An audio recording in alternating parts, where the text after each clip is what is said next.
All righty, I hereby call the City Council meeting to order for May 9th. If I could get Councilmember Mercado to lead us in the Pledge of Allegiance. Hand over heart. I pledge allegiance to the flag of the United States of America and to the republic for which it stands, one nation, under God, indivisible, with liberty and justice for all. All righty, Linda, roll call. Councilmember King. Here. Councilmember Mercado. Here. Councilmember Sanchez. Here. Vice Mayor Andrusik. Here. Mayor Sierra. Here, thank you. All righty, any reordering of the agenda? No, ma'am. Okay, we are moving on to public comments. This is when our audience has a chance, 3 minutes, to talk about anything of concern to them, whether it's on the agenda or not. Our first speaker is Carolina Bate.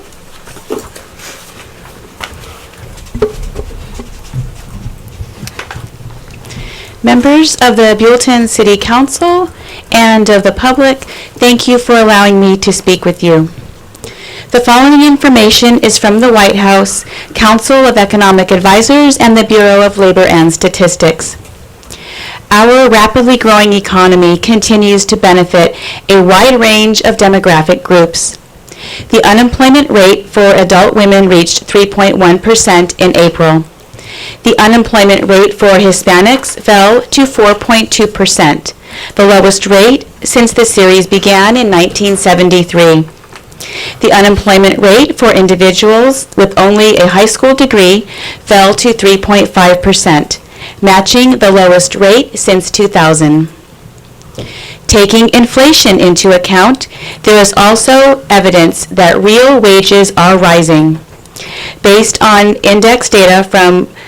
consumer index data from March 2019, inflation in the past year was 1.5%, while wages rose 3.5%. This offers evidence that real wages are rising and that people are able to purchase more goods and services with their larger paychecks. When you hear it said that the president's tax cuts only benefited the wealthy top 1%, large corporations, or that they did nothing for middle and low-income Americans, please do not believe it. The above statistics are the evidence that President Trump's tax cuts, decreased regulations on businesses, tariffs on imports, and renegotiated trade deals have benefited the entire country. As well, the stock market has added trillions of dollars in wealth, which benefits people with 401k retirement plans. Cities like Buellton, who are responsible for their employees' pension plans, also benefit as mutual fund and stock market investments grow. Long-term high unemployment rates are a very dangerous and volatile situation for a country. People need work and the dignity that comes from having a job.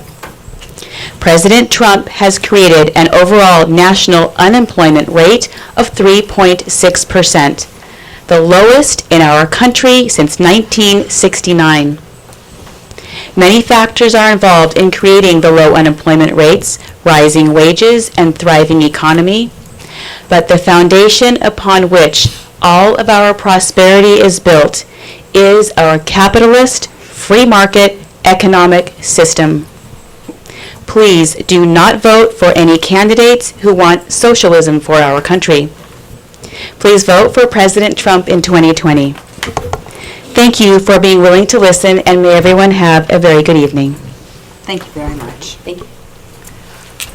Our next public speaker is Joe Armendariz.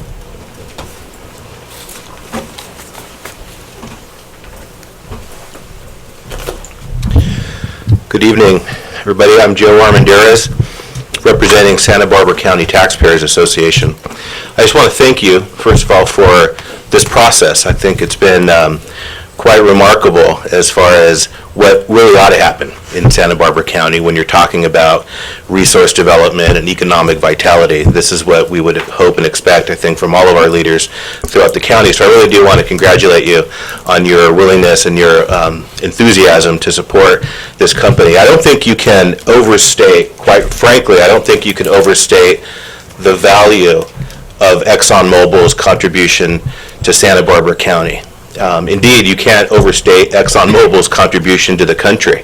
Last year, the company contributed $43 billion in U.S. domestic product. They support over 177,000 jobs nationwide, several hundred of which will be right here in Santa Barbara County if we can get this restart going at an average salary, including wages and benefits, of over $200,000 a year. So these really are the head of household jobs that we so desperately need countywide, but particularly in the North County. And I know the mayor and I shared a quick observation about the problem that we have politically in this county, where we have an acute need for economic opportunity and upward mobility in the North County, and yet you have this sort of static economic mindset in the South County, which systematically deprives North County families of having that upward economic mobility that oil and gas jobs provide them. I would submit to you tonight in hopes that, and I know that there's some concern on the part of at least one of you as far as the process here is concerned, but I would ask that you don't get stuck in the weeds here, and that instead you would look at the big picture of what we're talking about. What we're talking about is something that I think we can all agree on. We need an abundance of affordable energy, not just in the country, but in California and in Santa Barbara County. We have an opportunity here by supporting this project to restart domestic oil and gas production offshore in such a way that's ethical and moral. There isn't a company in the industry that does this better. And I would appeal to your sense of three justices: social, economic, and environmental. Socially, I would appeal to your sense that 30% of California's oil supply is coming from the Persian Gulf, specifically Saudi Arabia, where the news reports coming out every day talk about how they're treating women, how they're executing homosexuals with impunity. We need to be producing our own oil domestically. So in my view, that's a social justice argument. The economic justice argument is that North County families, many of whom are living at, near, or below the poverty level, need affordable energy so that they can control their household energy costs. For these families, upwards of 27% of their after-tax income is spent on energy. And then environmental justice, in my view, dictates that we restart production offshore to reduce the seeps, because by doing so, we're reducing the methane gas production naturally, which then goes to the pollutants in the air. And I would submit to you that it's our low-income families who are the most impacted by that, by virtue of the fact that they oftentimes go without the kind of health care services that they need. So economic, social, environmental justice, in my view, is a good reason to support this project, and it's an excellent reason for you to support this resolution. And on behalf of the company, I want to thank you in advance for doing that, and I encourage a 5-0 vote. Thank you. Thank you very much, Joe. Mike Hecker, our last public speaker. If anybody else wants to speak, now's your chance to grab the yellow slip and fill it out. Michael, please. Oh, good evening, Madam Mayor and City Council members. Mike Hecker, Santa Ynez Valley Spoke. Mayor Sierra, it was a pleasure riding with you last Wednesday on the Mayor's Ride over in Solvang. We had 105 people, I think, show up for that thing. They said 138. Oh, wow. I don't know who was counting. I like that count a lot I like better. that count better, All too. right, and it was also great to see you at the first annual Santa Ynez Valley Bicycle Summit held at the Cork later that evening. A lot of great information came out of that, I think, from our three speakers, and a lot of community growth, too, on that day. So, hey, I just wanted to say thank you to the City of Buellton for being so progressive in chasing after Caltrans and getting them to put bike lanes on 246 a year and a half ago.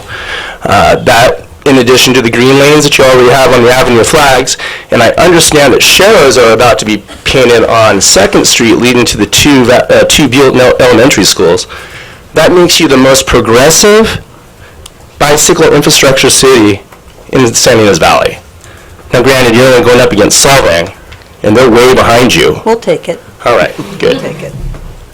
So this leads me to what's happening in the next month and a half or so.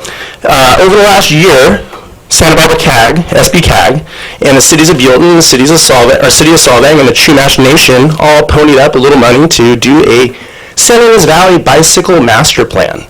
Something's desperately needed. Because if we're going to improve our valley with better bicycle infrastructure for both tourism and residents' health, we need to have plans, shovel-ready plans that we can go chase after active transportation funds in order to build them. So that's coming out in June, and when it does come to a vote, after you have the presentation, I would encourage you all to really give it a 5-0, because bicycle infrastructure in the San Ynez Valley is desperately needed. If you look around the county, we're well behind Santa Maria, Lompoc, Caleta, Santa Barbara, Carpinteria. They all have bike lanes. They all have bike paths. We have 9 miles of bike lanes here in the San Ynez Valley. We have a 1.3-mile Class 1 bike path. It's time to, think about safer places for kids to ride, safer places for your residents to ride, education, bicycle education in schools. Maybe build a pump track at Riverview Park. I think that's in the plan, as well as a pump track at Hans Christian Andersen Park in Solvang. So I'm going to stick around and listen about the budget discussion, and if you have any questions, I'm in the audience. Thank you. Thank you very much, Mike. Mark Brzezinski. Could you give me one of these? Peggy, did you want to, you're waiting to the budget to speak? Okay. Alrighty, I have no other speaker slips, so I will bring it back to our next item on the agenda. That would be the consent calendar. We have a few tonight. We've got minutes of April 30th, 2019, special city council meeting. Minutes of April 25th, 2019, regular city council meeting. List of claims to be approved and ratified for payment to date for fiscal year 2018-19. Contract extension with Cosmont Companies for economic development services. And resolution number 19-11, a resolution of the City Council of the City of Buellton, California, supporting Santa Barbara County Planning Commission project case number 17 RVP 00000-00081, a proposal to restart local oil and gas operations through the interim trucking of crude oil along northern stretches of Highway 101 to a destination adjacent to Santa Maria. Gentlemen? I'll move to accept the consent calendar as listed. Second. Okay. Would it be okay, Mr. Brzezinski, since we have quite an audience here regarding the resolution, that it be read into? Is it okay if, That's up to the mayor and the council's discretion. council, may I read this? We've got the time. Read away. Well, it's going to be a long night, but at our last meeting, we were asked to pass a resolution supporting the trucking, and we didn't want to do the same resolution that the city of Santa Maria had done because it would have taken a lot of research and going back and forth looking for it. So we came up with our own resolution, and I would like to read it into the record. Whereas the City of Buellton has long believed that the quality of life we enjoy in Santa Barbara County is based upon a balance of economic, social, and environmental factors, and that supporting businesses that provide jobs and revenues help sustain a healthy economy. And whereas northern Santa Barbara County's residents and visitors enjoy the coastline, valleys, forests, and open spaces, and acknowledge the valuable role of all industries, including oil and gas, have historically played in preserving such lands for all to enjoy, and whereas, as a result of the Plains 901 pipeline incident and subsequent shutdown in May 2015, ExxonMobil temporarily suspended production of its operations located offshore and at Las Flores Canyon, an operation which employed numerous employees and contractors.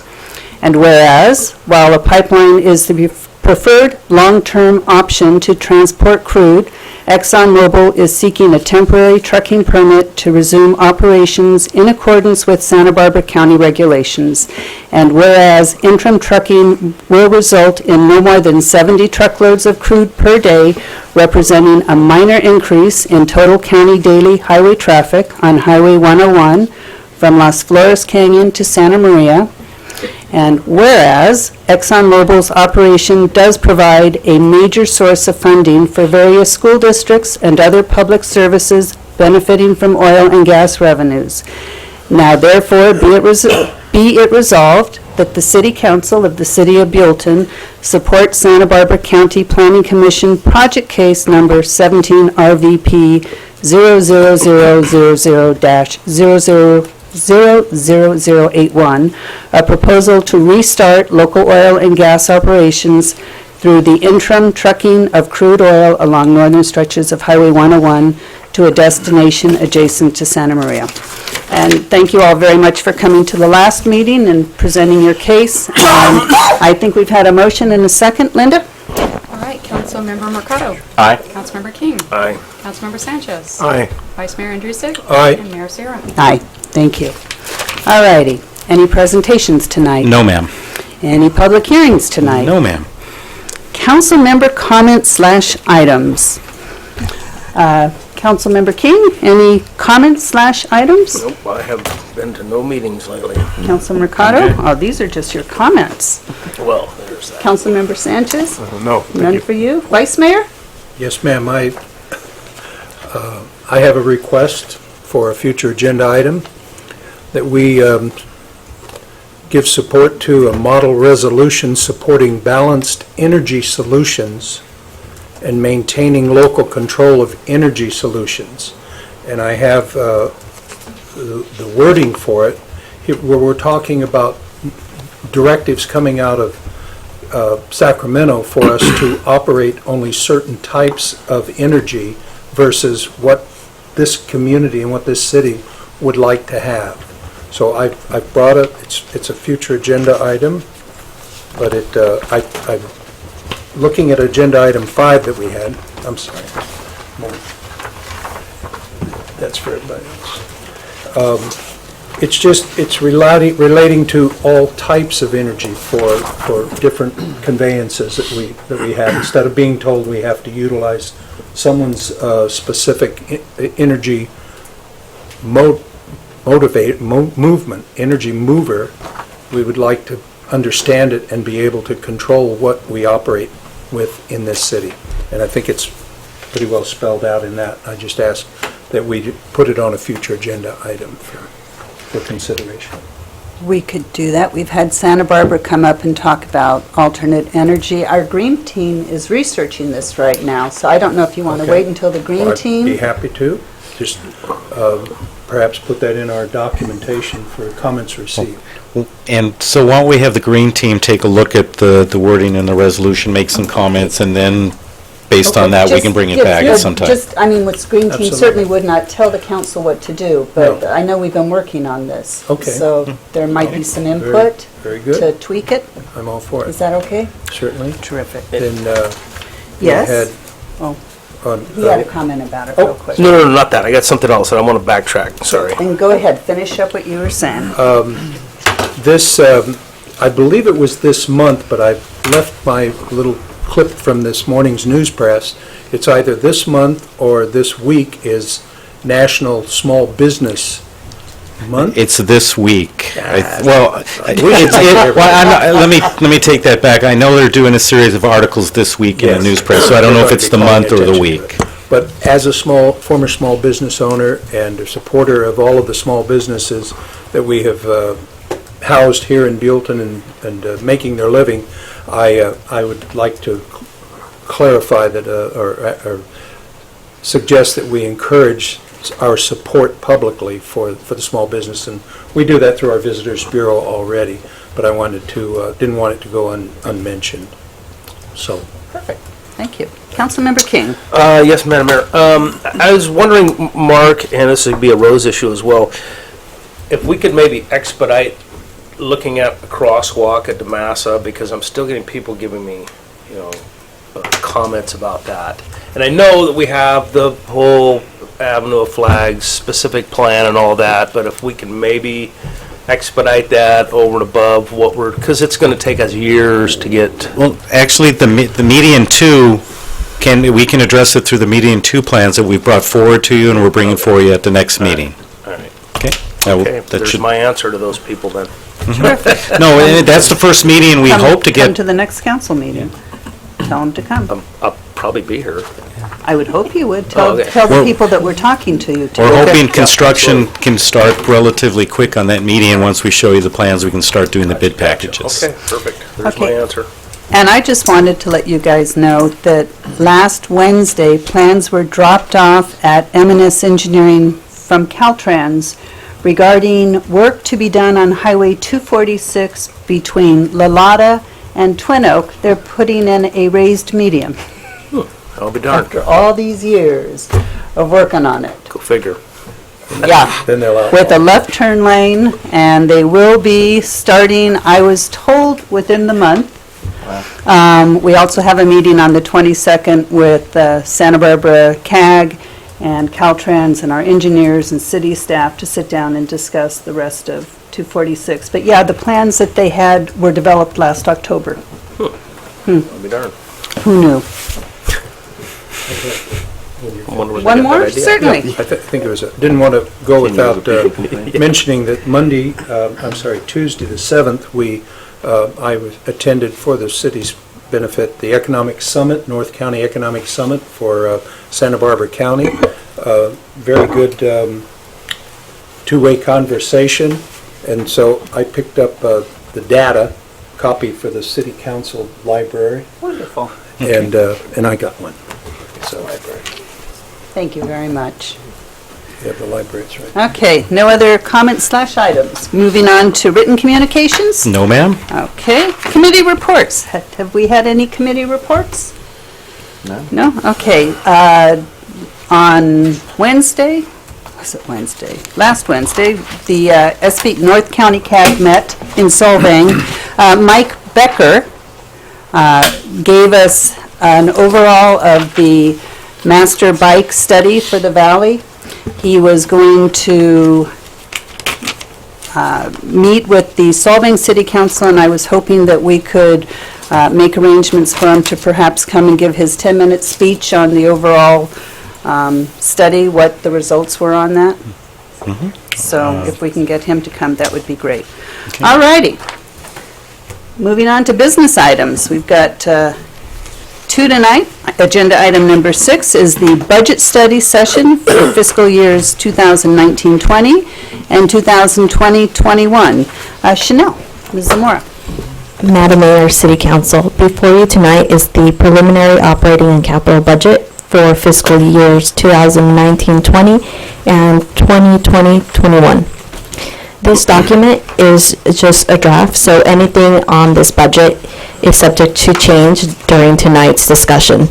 A final budget will be presented to City Council next meeting, which will reflect any changes that you guys decide tonight.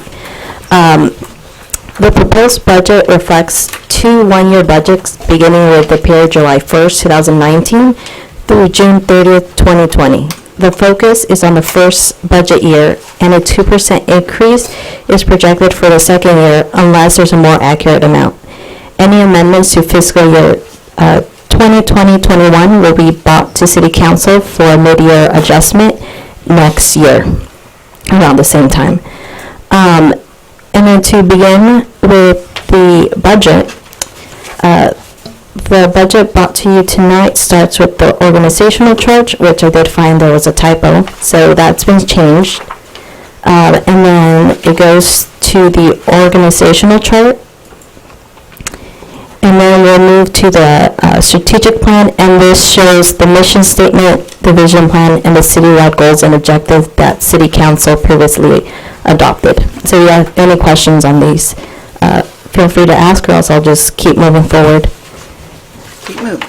And then the next one is linking the City Council goals to the responsible department, so just lays it out there.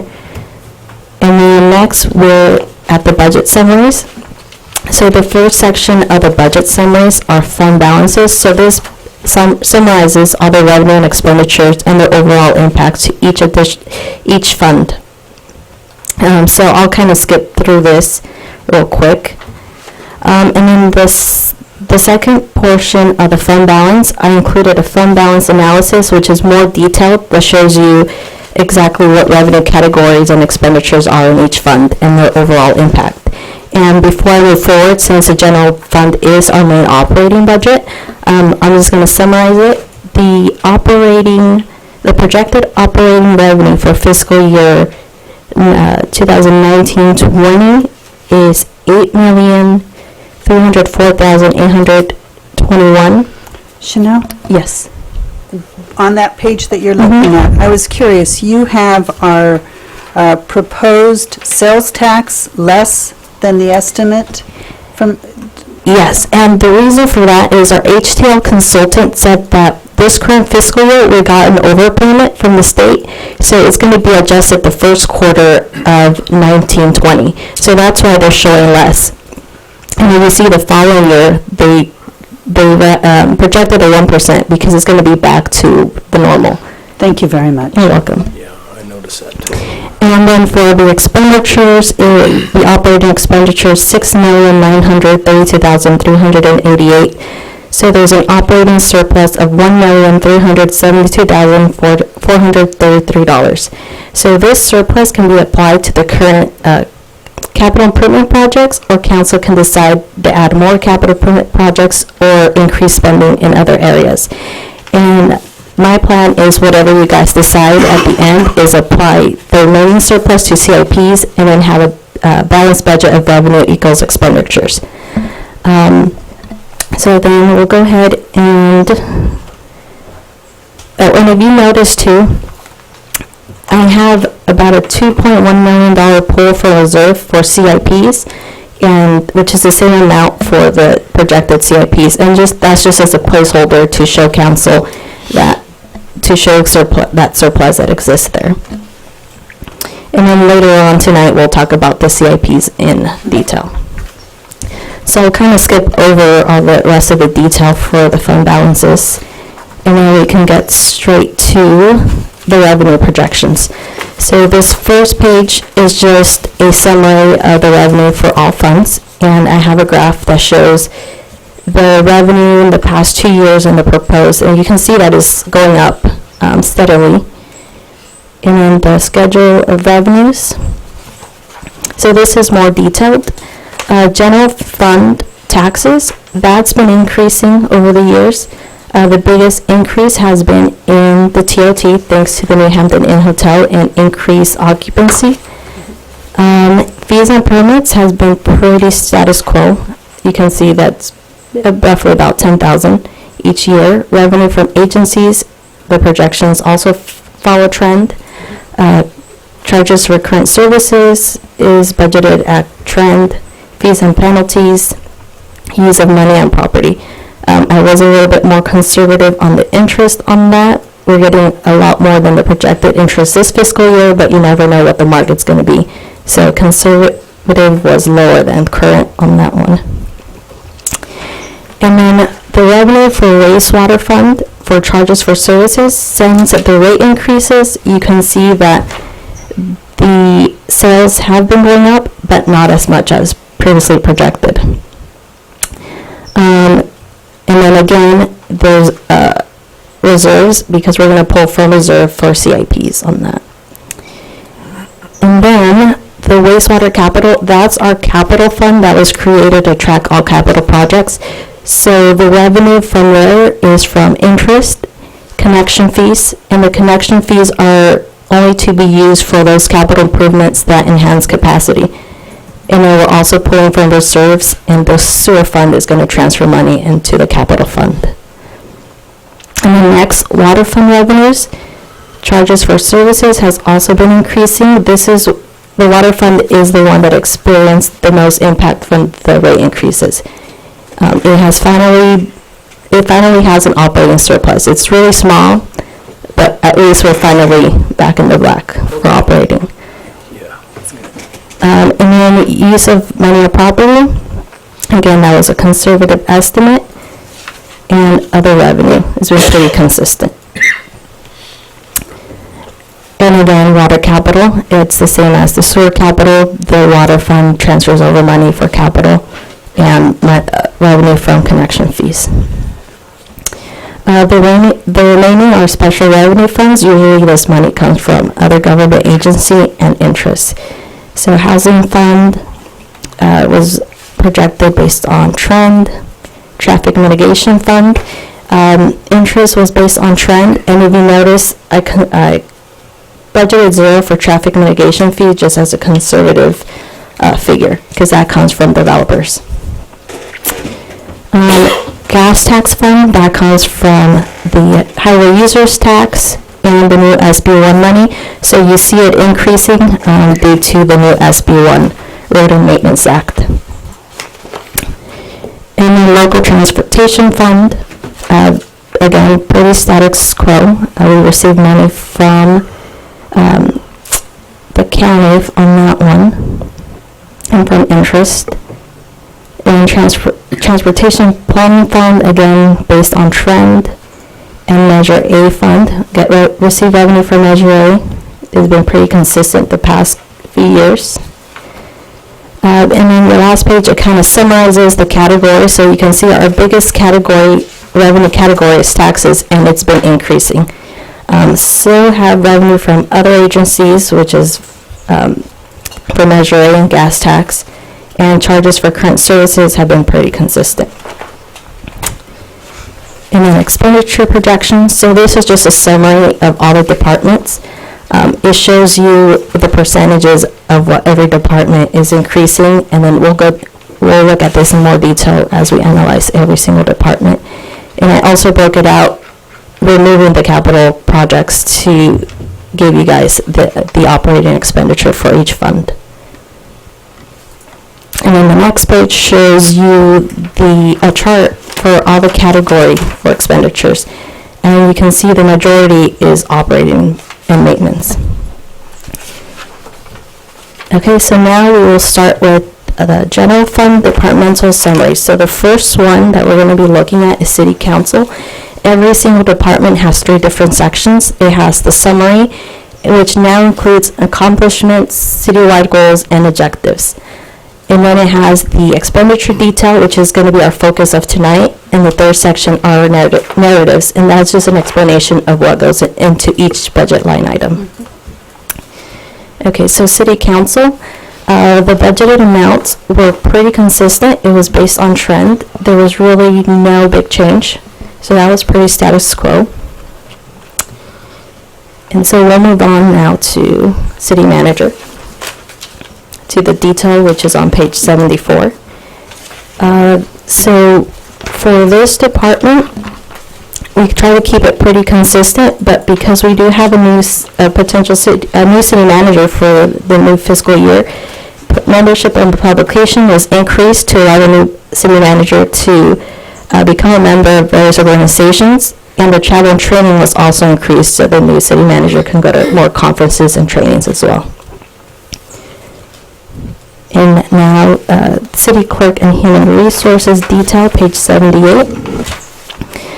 So this department, I kind of made some changes. The city clerk is also the human resource director. So what I did is any expenditures associated with human resources, I put it in this department. For example, recruitment expense, that used to be in non-departmental, and that fits best in this department. And then also HR expense, which is random testing for current employees, that was also in non-departmental. And so next, city attorney. Okay, hang on just a Yes. sec.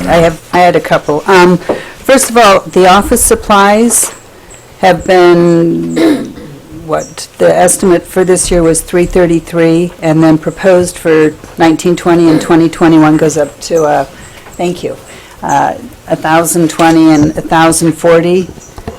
And then again, with membership and publication, it's gone from about $459 up to 1,020 and 1,040 as well. Is that combining, is that part of the combination then? No, actually, correct me if I'm wrong, Chanel, but the budget for, let's say, membership and publication was 1020, and it is still 1020. The 459 is not. That was the actual for 2017, the estimate. and that was the estimate. So how did it jump up from 459 to 1,020? That's been the budgeted amount in previous years. Well, no, it was budgeted at 459. That was the And then estimate. the revised was 1,020. And it was 450, I'm just, The estimate is how much are we've we spent this year. combining the categories, the city clerk, human resources? Is that? No, the estimate is how much we've spent this year. The budgeted amount is 1020 for this year. Is that correct, Chanel? Yeah, that's correct. And those figures in the estimate are through March 31st. So there Of could be 2019. additional membership and publications. So it was 1020 this fiscal year, and it is 1020 proposed for the next Okay, fiscal year. okay.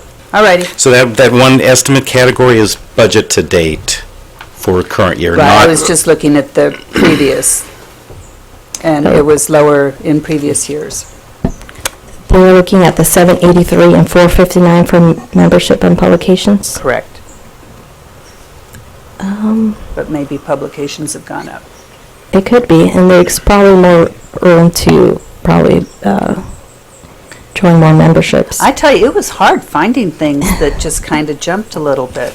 Okay, so that's consistent. Yeah, that's been consistent with prior Okay. year. All righty.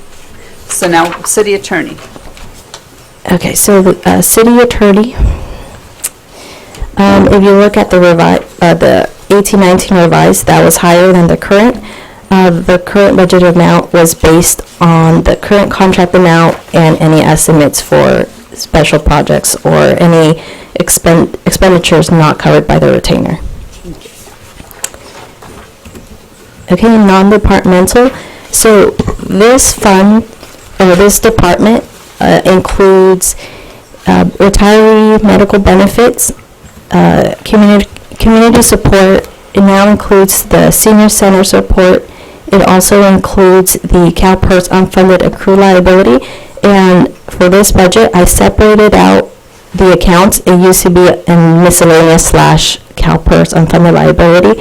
And for better transparency, I created a new account to show the trend and the expenditure for that.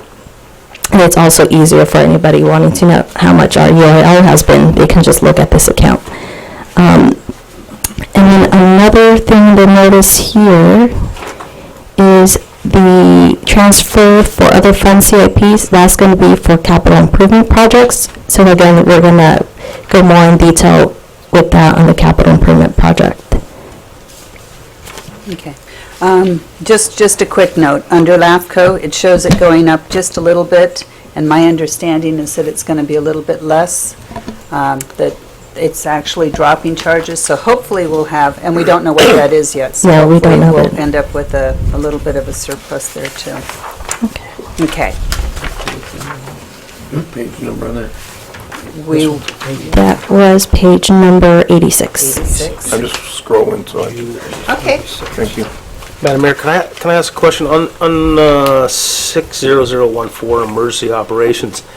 Because we used a lot in 16, 17, did you just kind of make that 10 just based on that you don't know what's going to happen? yes, so we just have flexibility, Okay. and if we don't use it, we don't use it, but Because we, last year it was $2,000, but yeah, I can understand why you did. yeah, it's good to have that in case we need supplies Then or it can just things roll like over. that, so. Gotcha, okay.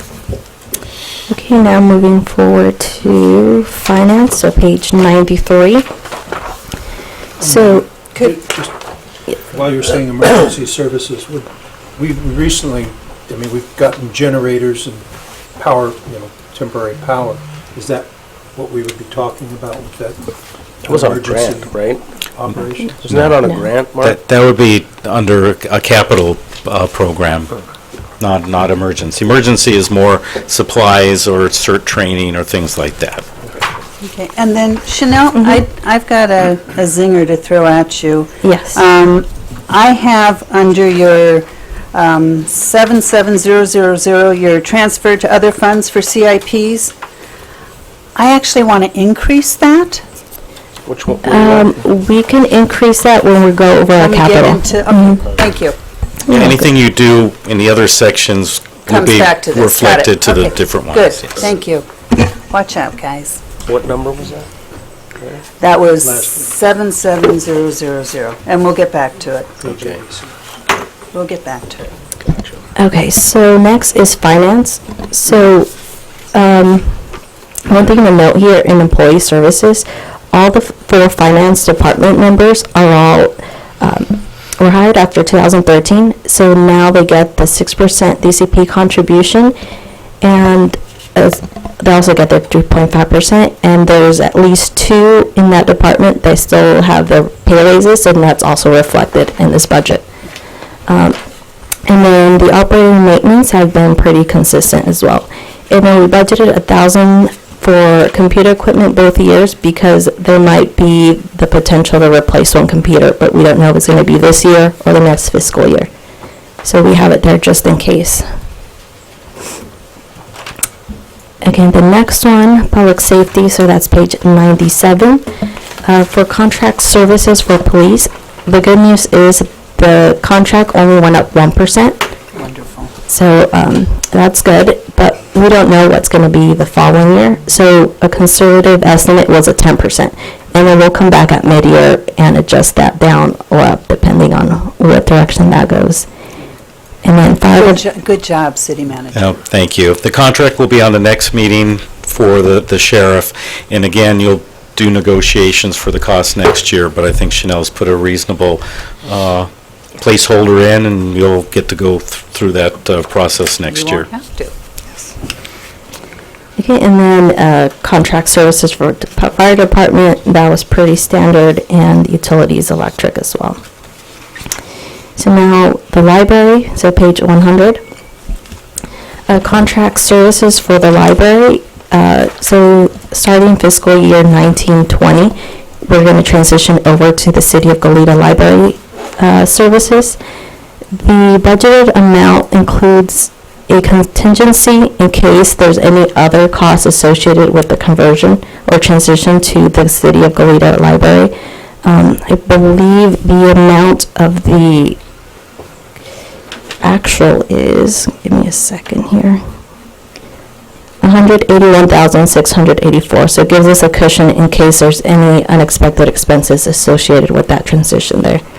And the 195 is what the council already authorized to budget for the library services. But Goleta's found some savings for us, and I think the county may be kicking in additional money. So we're going to be very well served as far as budget goes. Is the county's money coming in units of per capita, or? No, there's per capita, which we get, but then they're proposing some additional funds for libraries that had, Like one-time one-time fee. Yeah, necessity? to help more of the ones that have deficits, but it would include us as well. Take it. Okay, so next department, so recreation. For recreation, employee services, again, it includes the 3.5%, but there's also an employee that's getting the 6% DCP, so that's why you see that going up the next 2 years. And also in the hourly employees, one thing to note is that the minimum hourly wage is increasing, so in our projections, we're increasing the current part-time and summer counselors $1 for each year. And then for operating and maintenance, the equipment rental, I noticed that every previous year there was no budgeted amount there, and what that includes is equipment rental for the permit at the rec center and also event equipment rentals when they have their Halloween events or any other events. So I budgeted that amount there. I believe it's $1,700 for equipment rental. And then contract services, that includes the janitorial services for the rec center. And they increased their contract service amount, so that's reflected on this budget. The miscellaneous, why did you go with the 3,500? So with miscellaneous, what we found is the recreation center has their own online payment portal, and they get charged merchant fees. The merchant fees were going into non-departmental, and so they're just recreation. We decided to expense it to the recreation department. So that's why that went up. Perfect. And everything else was following trend. Okay, so next one is on page 107, streetlight. So this one's pretty simple. It's just the cost of the electric. So this is just the streetlights, PG&E bills. And the next one, so page 110, stormwater watershed. The first one, maintenance and repair, I budgeted $20,000, and what this is storm drain cleaning. So during our audit, the auditors recommended that this not be a CIP project because it did not enhance capacity, and all it was clean the storm drain. So they decided that's just maintenance and repair. So I've included it here and removed it from the CIP budget. Regulatory and compliance, that has increased because of the Storm Ground Management Act. So there's it's the groundwater study. That's a big jump. And then the transfer CIPs, that is for the storm drain retrofit project. So page 113, Public Works Parks. One thing to note on here is Riverview Park. That expenditure has gone up because we do plan on increasing our janitorial services to perform more cleanup at Riverview Park, especially since there's been a lot of events and we need the extra help cleaning there. And Botanic Garden used to be part of Riverview Park expenditures. So moving forward, we have shown that contribution as its own separate line item. And this is just the grant amount that we provide for the Botanic Garden. And everything else is pretty status quo. And the next one, page 118, landscape maintenance. Again, this has been pretty consistent. And Department Public Works, page 121. So for this department, there is a large increase for employee services. And again, just a reminder, this is because there were 3 public work employees that got the 10% raise and 15% raise in addition to the 3.5% COLA. And then operating and maintenance has been pretty consistent as well. I don't think there was that big of a jump on any of those. Okay, next one is planning, so page 126. So the first item to note here is the hourly employee. So we have budgeted $28,700. So our next council meeting, council will decide whether or not to allow City Manager Mark to remain a contract employee as a planning mentor for fiscal year 1920. The estimated hours are expected to be 500 hours, and that's what it would equate to. And then the second thing to note on here is the contract services. You see a big jump because there's money allocated there for the land use circulation element updates and a traffic study as well. We do project in the next budget cycle it won't be as large a number since we won't have to do that anymore. And then there's also assumed in this budget that there's going to be an assistant planning director. So that's already embedded in the employee salaries. So if you don't have any questions, I'll keep going. Keep going. Okay, so this next one, enterprise fund. So this is wastewater, so page 131. Again, the big increase in employee services are because of the large pay rate increases. Those pay increases impacted the Public Works General, wastewater, and water fund, since their salaries are allocated amongst those 3. And then the first item to note, maintenance and repair, so that went up $50,000. And that was, again, another recommendation by our auditors. So this is the sewer collection system cleaning, CCTVs, which is basically they just put the camera down the pipe and see if there's any blockages. Again, they didn't think this was a capital, it was just maintenance. So that was added into the operating budget. And then also also, I added the new category, CalPERS unfunded accrued liability, to show how much we have paid in the past to CalPERS and the future payments. And then the transfer to other funds, that's the transfer into wastewater capital for capital improvement projects. And then you notice on the actual, it has 0. That's just because the wastewater and water funds are full accrual accounting, so it gets capitalized, so it doesn't show up as an expense. Okay, so next one, wastewater capital, page 138. I did have one question. Yes. On page 132, the wastewater vehicle replacement, in the past, we've put money aside. What page? 132, just in case we've had to get a new vehicle, that there's been money accrued, so are we still doing that? Or? No, we weren't doing that. We stopped that a few years ago where we said, if we need to plan for a replacement, we'll budget it that year, especially with these particular funds. We want to make sure the monies are available. The fund is whatever balance it is at that particular time. So we'll put it in the future as needed, but right now we're not going to show any expenses for that. Thank you. Okay. Page Okay. 138? Yes, 138. So this shows the depreciation and the transfers for CIPs. And again, we'll look at these in more details when we get to capital improvement projects. And water fund, so page 141. Employee services, again, associated with the increases in pay.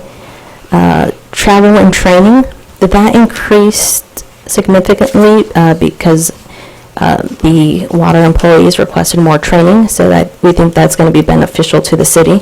So the money allocated there is to allow them to go to those trainings.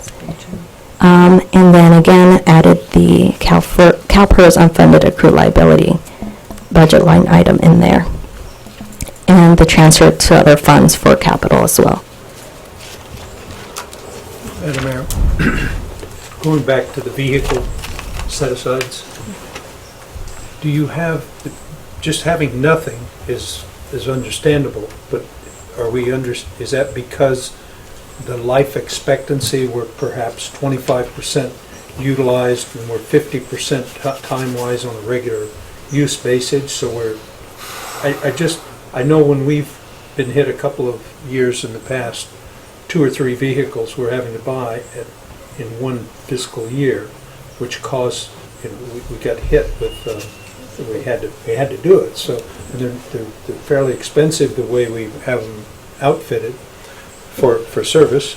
And I just wondered if the auditors have a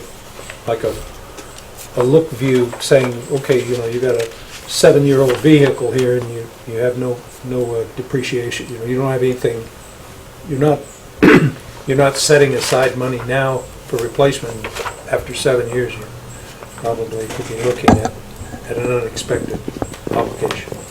I think some of those are already included. We do have a depreciation line item Right. for each of those funds as well. So those are Is in that there. adequate though? Because it looked like Well, if we're not setting aside things, how are we getting the It money? would just come out of reserves. right. We can do it either way the council wants to No, do. just- Before we were setting aside some, and then If decide we someone were weren't. looking at it Right. and seeing what we're depreciating versus, what we're setting aside for, and what we're actually spending, we don't want to be way off the bubble for being balanced. Thank you. Madam Mayor, if I may. Certainly. Right. On 60210, was there a reason that there was such a significant jump between 17 and 18 on computers? 141. Thank you. Did they buy a lot of computers? No. Because it was 4,000 one year and then 14,000 the next year. What that includes is our accounting software. Okay. So we fully implemented that in 16-17, and it was, I think that 16-17, it could have been included in contract services, if I look in there. Yeah, Yeah, so you see that was 89,459. And then the following year, it was budgeted in computer maintenance and software. Okay.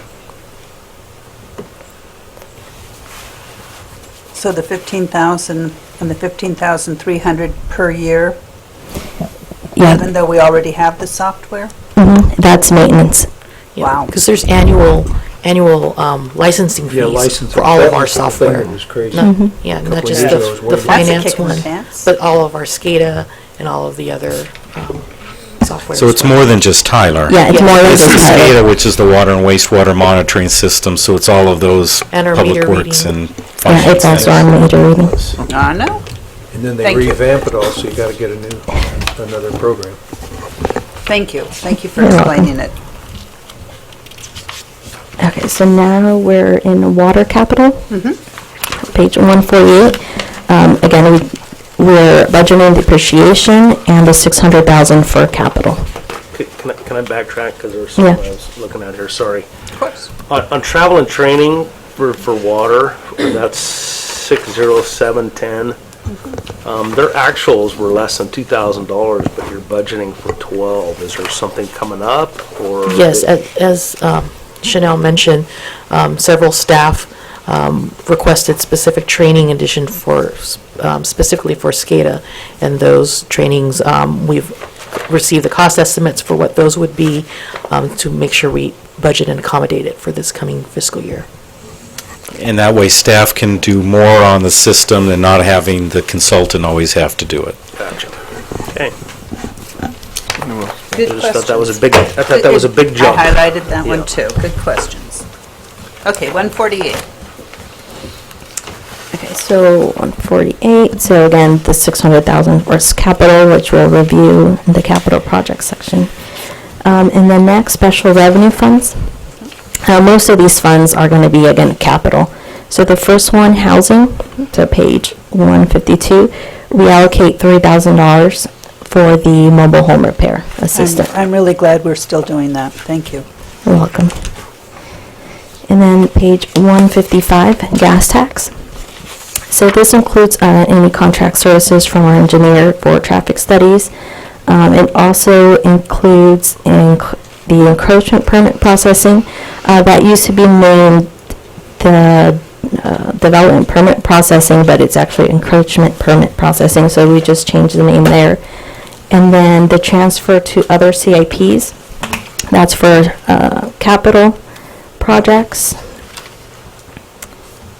Okay, so we'll move to the next one. So this is the LTF fund, the Local Transportation Fund. This is for the Lompoc Transit Service, the Bruce Extension, Sunrise Valley Battle Ride, and this also shows the $20,000 that's going to be allocated for the Bike and Trails Reserve, and $70,000 for the CIPs. Okay. Is now the time if I wanted to increase to speak up, or do we wait until the end of this? What do you suggest? If it's operating, you can speak up right now. Your bike and trail, the 20,000, it's a nice start, but it doesn't really get us. Right now, it's going into setting aside money to do studies for the trail. If we could get these studies done a little bit quicker, we could take a shovel-ready project and get grants. I would really like to increase bike and trail to 50,000 a year. If you want to do a project to get the project started for the study this coming fiscal year, it'd probably be more appropriate to put it under In the CIP. CIP. CIP, okay, I'm going to wait till CIP then because I've got a couple. So, thank you. Okay, so the next one, Fund 029, Transportation Planning. So this is just contract services, and 45,000 is what we budgeted before, so we budgeted the same.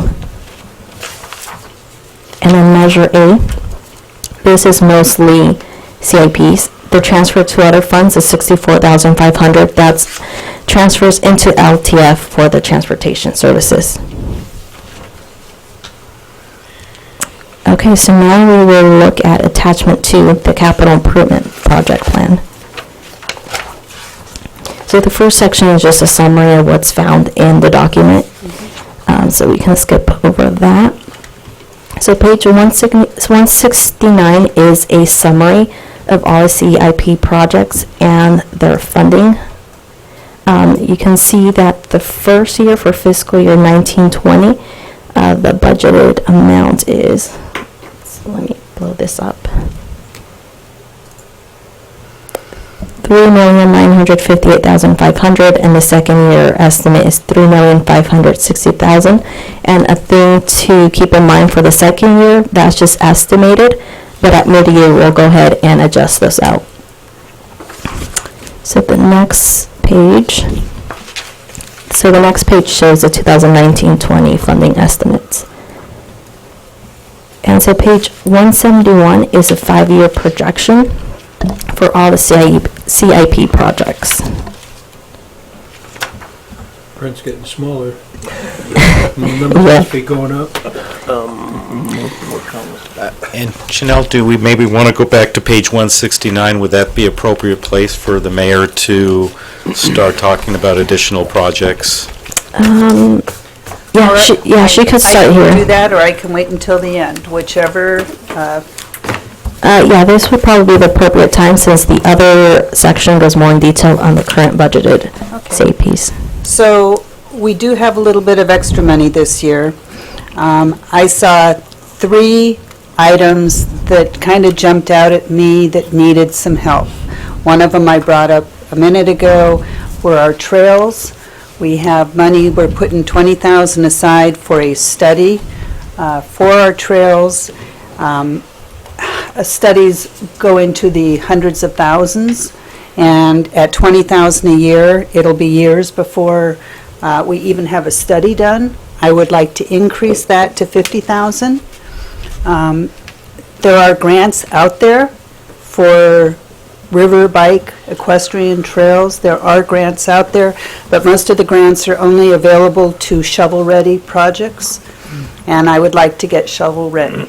So I propose that we put $50,000 a year into the San Ynez River Trail. We do have property from the bottom of Industrial to Avenue of Flags, is that correct? That is ready for the study. We just don't have the money for that study yet, and we'd get there a lot quicker with the $50,000 a year. And we can take that out of general fund, correct? The general fund can contribute an additional $50,000 or $30,000. Since the LTF is contributing 20, we can do $30,000 from general fund. Okay, so I'd like to do that. The other item that I would like to propose is another $50,000 a year for upgrades to Riverview Park. I've had quite a few requests. System. Pardon? Standing water. Standing water, I think that's our increase in our maintenance to help the standing water. Electric chargers to be put in the parking lot.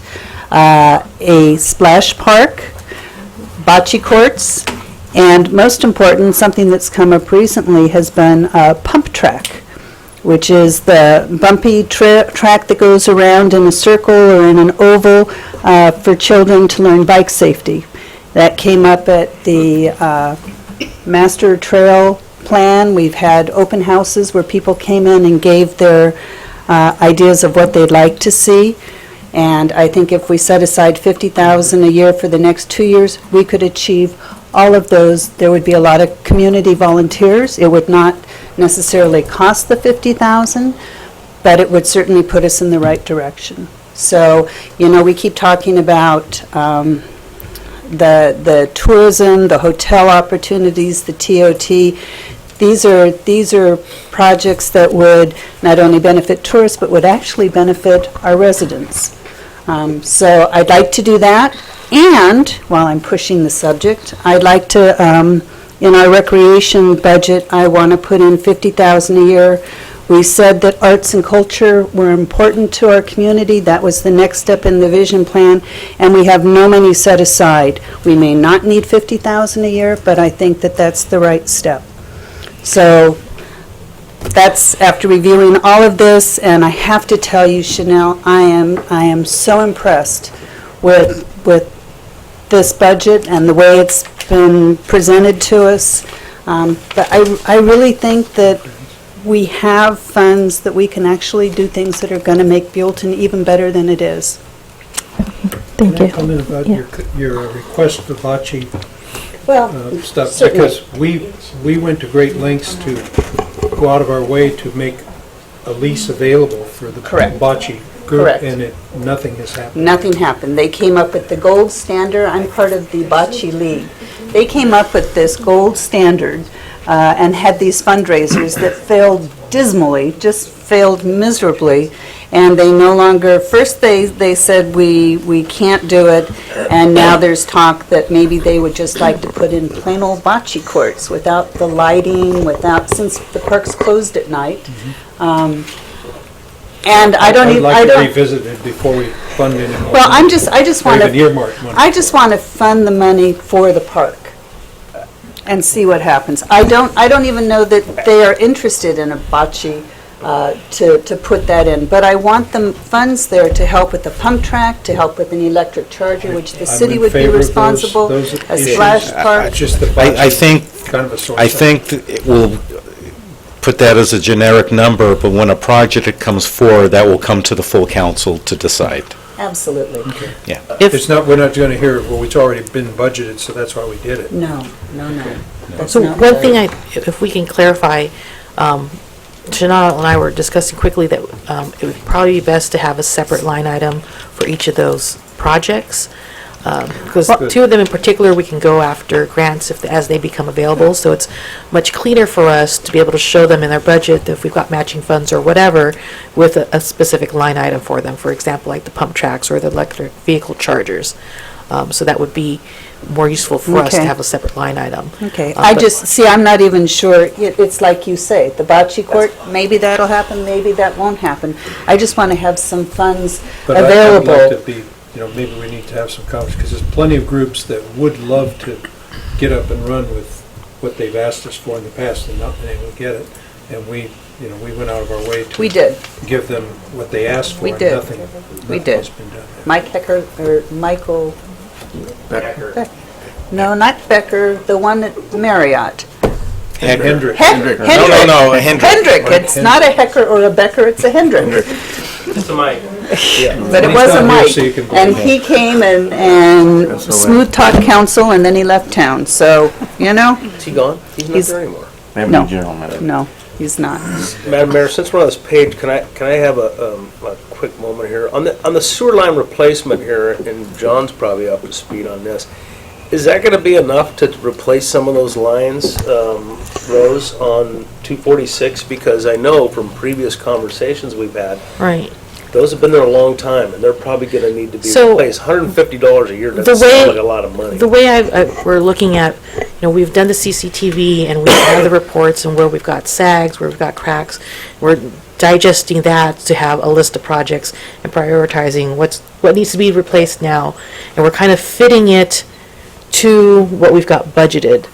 And then, if we have more severe and it's got to go over, then we'll come back and request more. But right now, the way I have it budgeted, they're kind of guidelines / placeholders to help us maintain something, a foreseeable expense, so we're not heavily and overly impacting those fund accounts, because sewer fund, if you looked at the expenditures Yeah, and the no, fund balances. it's abysmal, pretty bad. but Right. is there any other fund we could take and put into this? Because it concerns me with what John has said and what you said in the past about there's sags, there's cracks. Mm-hmm. This means that sewage is going into our soil.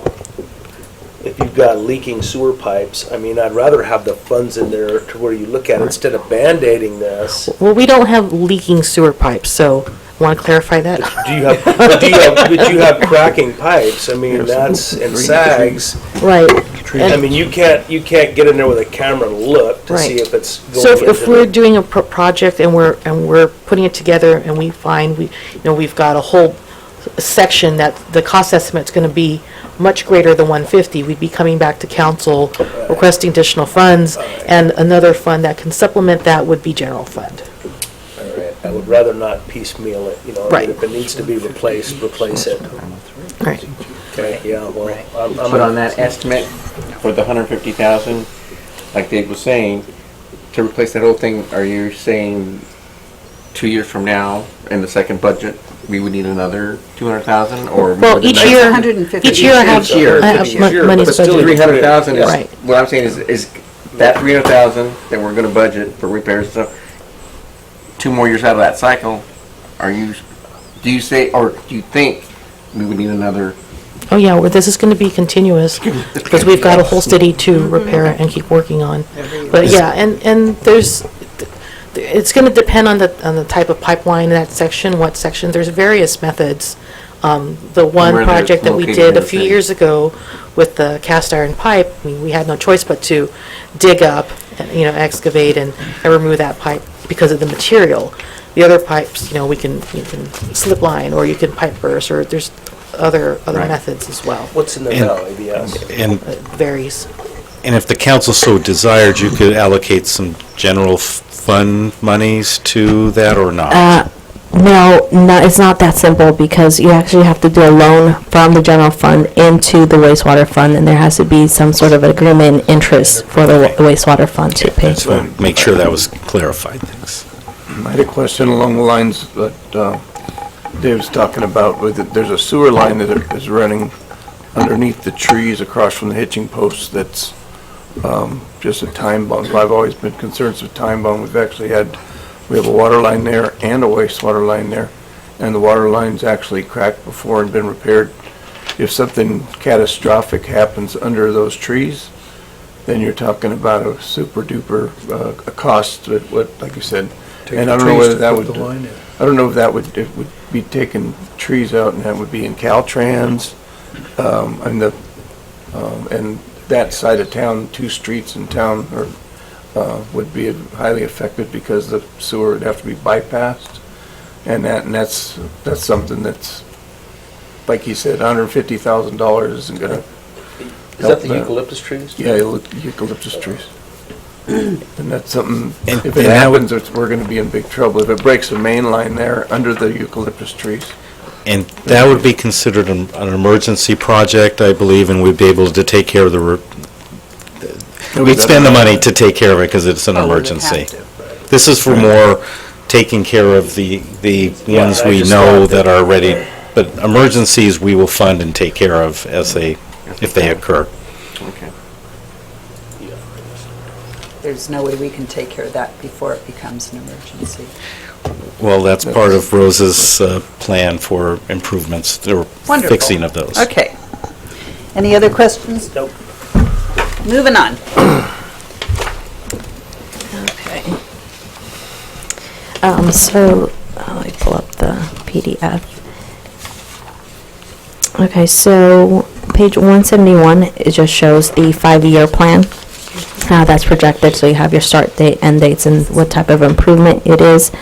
And then next one.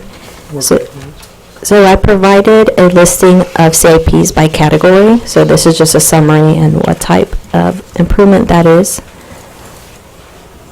And then starting on page 174, this is the detail report. So this will show you all the details of every single project.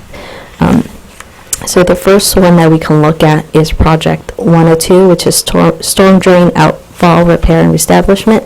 So $40,000 is allocated in both years for construction and improvement, and that's all general fund. So next page, project 201, facilities maintenance and painting. $50,000 is allocated under construction and improvement, and again, that's all general fund money. And project 207, San Ynez River Trail, so we just added an additional 30, so this will be changed to 50,000 for conceptual plan and feasibility. And then 20,000 is local transportation, and then we'll add the 30,000 for general fund. And page 176, project 200. Quick Yes. question. On page 172, with the Avenue of Flags Specific Plan Medium 2, and we're allocating 200,000 fiscal year 1920. We don't show anything for 2021. So that should say $1 million, and then so, It shows $1 million on it shows Page in, 172? 169. But on the other one, no, 169 it shows that. Yeah, that was just an oversight. Thank you, 172. Okay, yeah, 172 we will, That needs Well, to be. correct. Yeah, so we'll add that in there. Thank you. Okay, so back to page Thank you. 176. You're Got it. welcome. Okay. So that's 211 Village Park improvements. We've had budgeted 216,000 for construction and improvement for Village Park, and that is the city's portion. and it's supposedly starting, I was just writing that down to Shortly. ask you for your, under your. they indicated they will be starting when, Andrea? Well, a couple weeks ago, it indicated that they would like to start in the next couple weeks, so hopefully. Soon. Soon, let's say soon. Okay. Do you, lost my train of thought, sorry. Madam Mayor, can we take a pause here a Yeah. second? Back on 172, and you could probably address this, Mark, on 92-215, on that 200,000 for the specific plan? That was an error. Oh, it was, okay. They're correcting that. Yeah, we're gonna correct that, to show the $1 million That from was the an error. second year. That's what I, Never mind. okay. I came up, I remembered when I was going to ask the park, isn't that the, we were talking about the funding of the park for the, what was The it? 216. Yeah, the 216. Have we received the money from the developer side? Or, I believe he is purchasing all the other equipment, so we're not being reimbursed, he's If it purchasing exceeds the that, he's equipment. paying for it. okay. And this You're is not just gonna our, change the standard, Specific just- plan? no, no. According to the standard, No. okay. That, It was a $200,000 line. Good, We've had good question, I want to time- make sure we Yeah. keep that Yeah. that We going. did things and current then design there phase, was no so money that available. was the And a remaining one from filing the said- 250,000 for this current fiscal year. That Okay, was rolled over an additional $1 million. so we're on page 176. So, project 214, City Hall Emergency Generator, so $40,000 has been allocated for that. And I'm still working with the fire chief, that he, instead of going through the grant process, he was going to look for some funding to help with this. So Wonderful. we may have to increase this a little bit, You but just won't be but the able to grants are retire just, until you get it, I know. you know?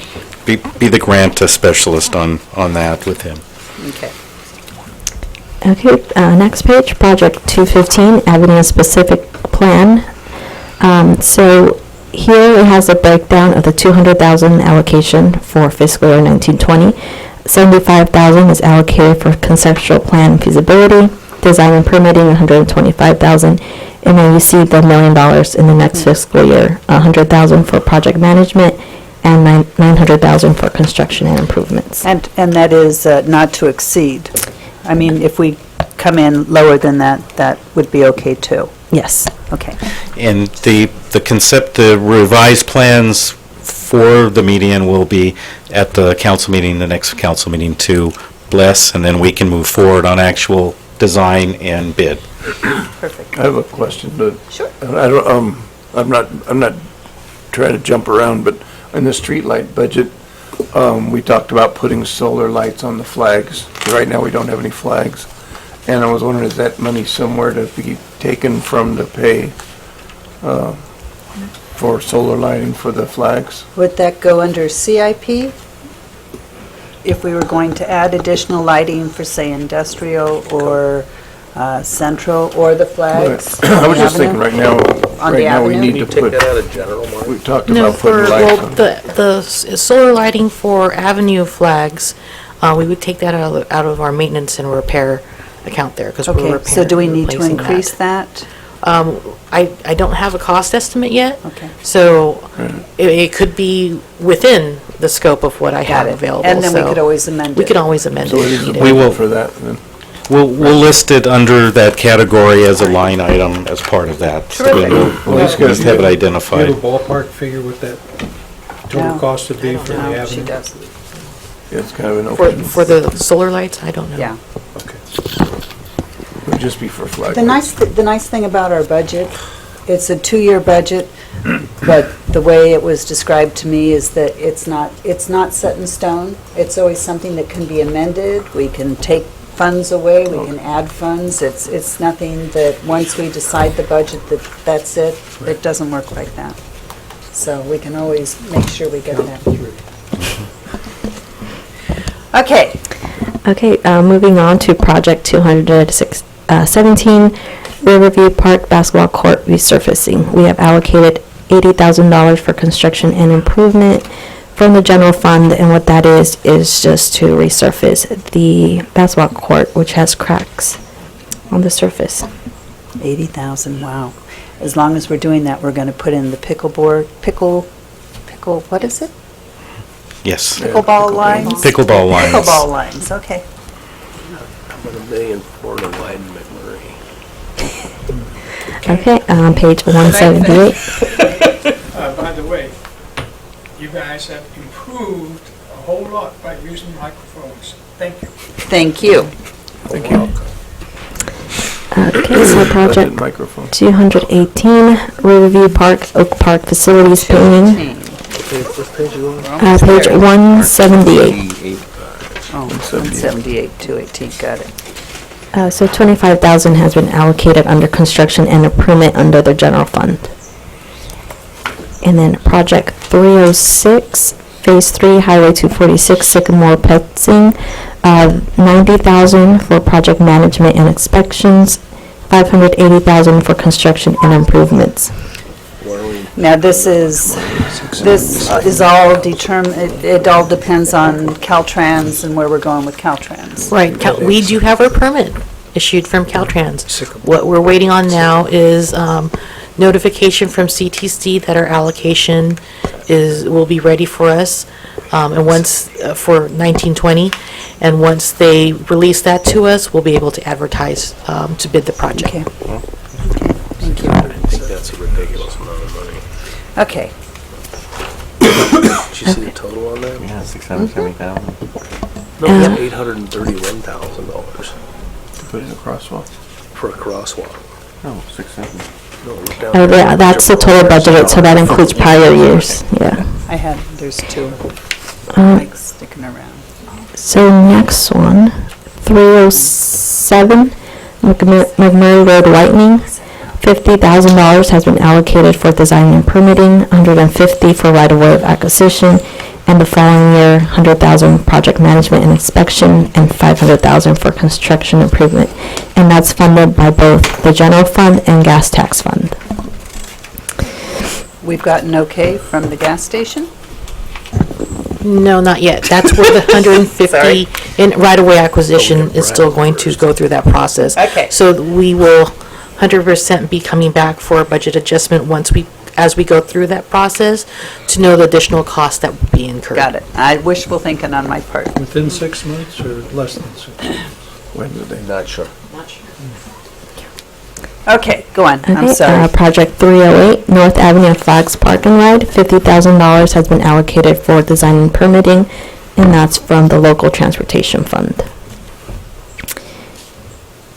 And Project 315, and actually notice on the packet that the Project 314 is the very last page, so it got out of order, which is fine, so we'll just move forward.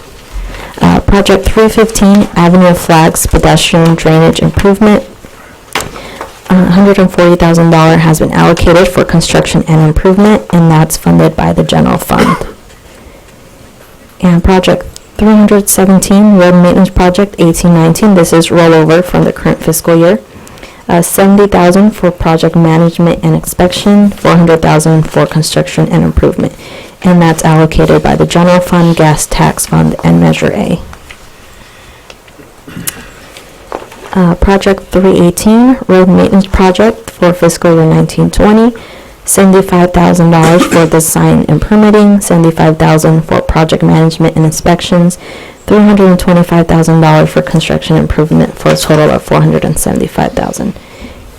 And that's funded by general fund, gas tax, and Measure A.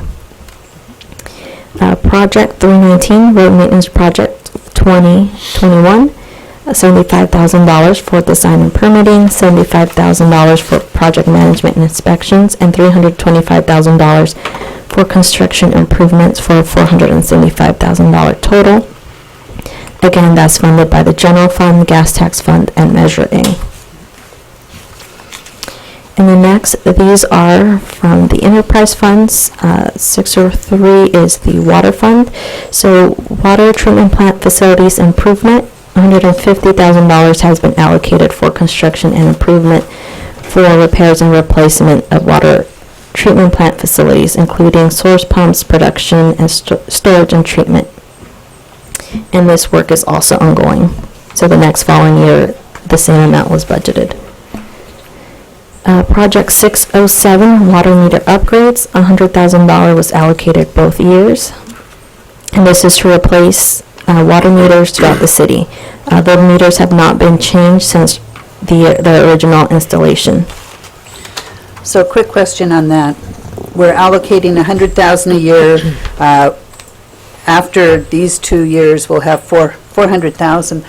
Are we waiting to replace them all at once, or are we going to start replacing? We're going to start replacing this coming fiscal year. We're going to start in sections as bulk as we can. Like the first section we're going to work on is in Rancho de Maria. Okay, thank you. And for clarification, are we getting the, what do we call it, the Smart meters? the meters, the drive-by readers? Yes. The radio meter. Yes, so that's what we've been, as meters We've talked break or about it. been replaced now and all the new development, that's what we're putting in. So, yes. And, you know, because, who was it SoCal Gas? A couple of the utility companies read with a couple of posts around town? Yeah. Would that ever work for water Yes, or not? and what the system that we have and the meters that we're using right now, because we're just slowly implementing, we are using the handheld, and you can drive by, walk by it. As we get the system more fully upgraded throughout the city, this is upgradable. Well, it's the same radios, and then we can get one tower for the entire city, and you'll be able to, and all the Because that's a residents can get tremendous real time. savings in labor, isn't it? Oh, yes. Okay. Yeah, because that'll be instantaneous reading at one time. We won't have the problems we have now where you've got offsets and every 30 days, maybe 1 month, and 35 the next, et 35. cetera. Right. Is that 2035 that's coming? It'll be sooner than that. Okay. As soon as we get McMurray. Okay, so next page. Project 608, water treatment plant, booster power reliability, $200,000 construction and improvement. And that's the installation and upgrade of power generator for one of the water treatment plants and booster system to ensure water treatment and production during power outages. Project 609, supplemental well water treatment plants feasibility, $50,000 for conceptual plan and feasibility for fiscal year 1920, and $50,000 the following year for design and permitting. And that's a review of potential groundwater well sites and water treatment plant facilities as capacity for existing facilities is being reached. Next one, 610, water distribution system improvements. $100,000 has been allocated both years for construction and improvement. And this is just various repairs and replacements of water distribution systems. Following one, this is pertaining to the sewer plant, or sewer line. So project 704, $150,000 construction and improvement for both years. And the following page, project 706, is the wastewater treatment plant facilities improvement. $300,000 has been budgeted both years for repairs and replacement. And then the last page, I believe, so this goes back to other projects. So project 311 is industrial waste streetlights. $82,500 has been allocated for design and permitting. The following year, $50,000 for project management and inspections, and $350,000 for construction and improvements, and that's all general fund. And then the last one, project 314, storm drain inlet catch basin retrofitting, $150,000 each year. And do you have any questions on these? Okay, so we're going to go with questions, and then I'll open it up to the public. Any questions regarding? Go ahead. I got a couple right here on the ones we just went over. Is that number right on page 84? It says... Page 84? Or 184, sorry. 184. Got it, thank you. For that 610 project, it says 100, and then your total is 500. Is that fund coming from somewhere else? I believe that's money we've saved. That is the number on your 5-year capital improvement plan. Okay, gotcha. And that's the same with 704? Yeah, correct. Okay. Can we backtrack a little bit here? Of course. If we go back to rec, and I can't remember what page that was on, but it was the line was 61130. If you go back, Page 103. is it 103? Yes, 103. 103. Thank you, Mayor.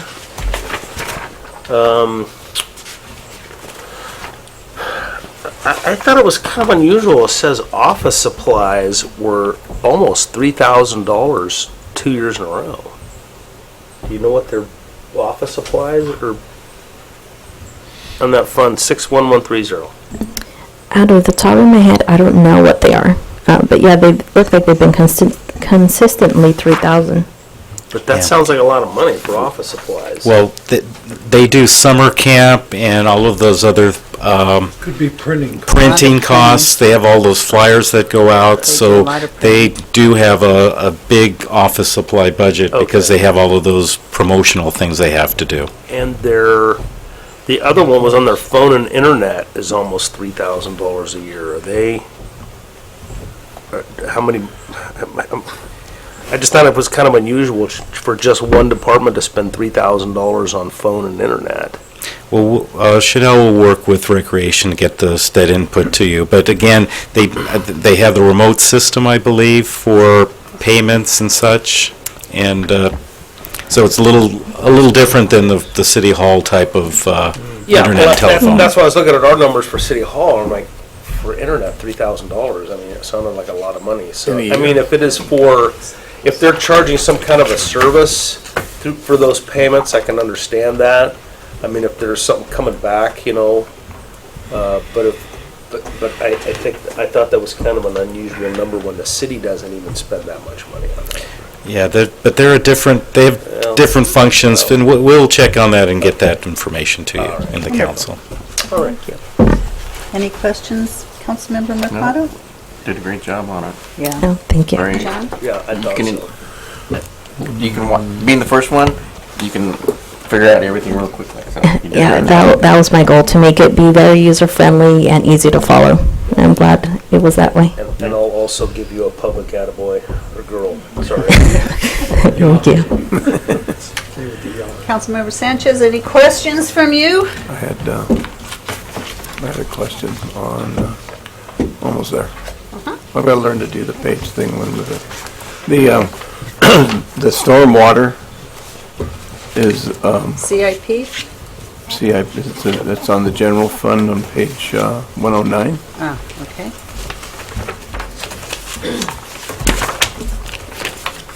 And we're in 158,000, 17 and 18, and then we're into 300,000 in, is that, That's that regulatory 18, 19. compliance that jumped up. Remember, city's part of the SIGMA with San Ynez River Water Conservation District. Our annual share is about 150,000 per year. We were under 150, but it's going to be... oh, okay, it says stormwater, but then it says watershed. That was Well, just an estimate. yes, it's this fund isn't solely for stormwater, it's watershed activities. So it's stormwater, it's FEMA, it's, IRWIMPS, it's all those different things. It's a misnomer. But did some of that funding, is that being charged off to the grant that we received on the Sigma? Well, that's a reimbursement, so we're not showing that here because it doesn't appear till it appears. So we need to show our cash flow and make sure we have budget because we have to pay up front, and a portion of it, 3%, I believe, is what we'll get back. The 3 districts. Right.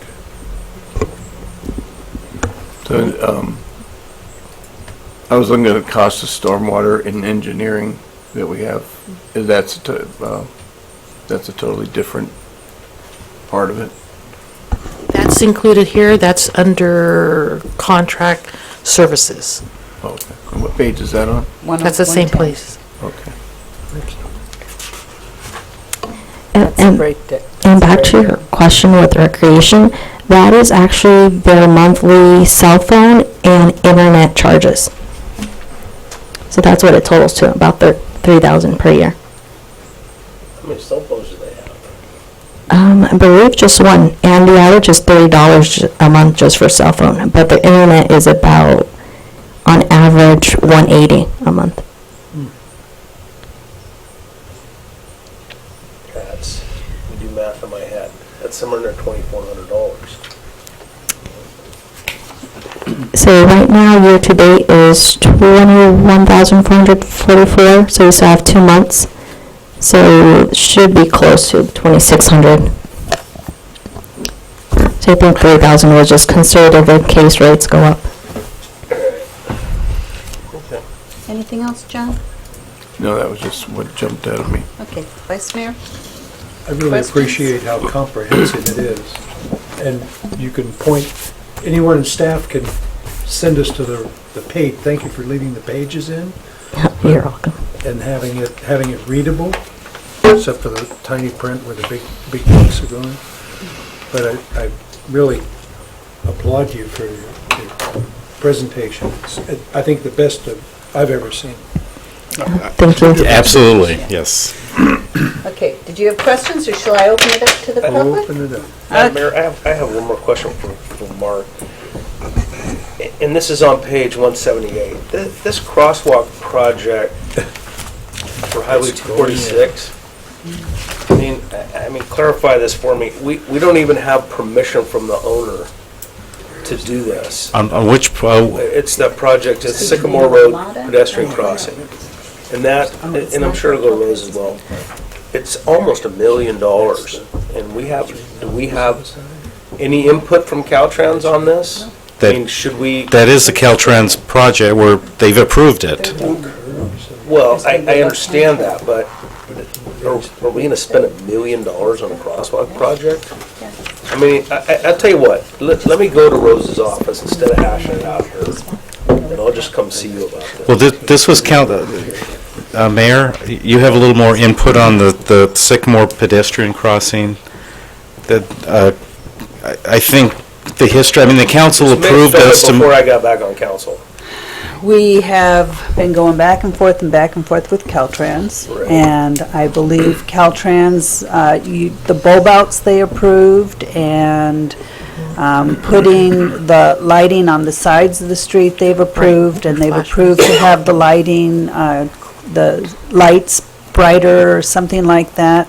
We are sitting down on the 22nd and reviewing all of Highway 246.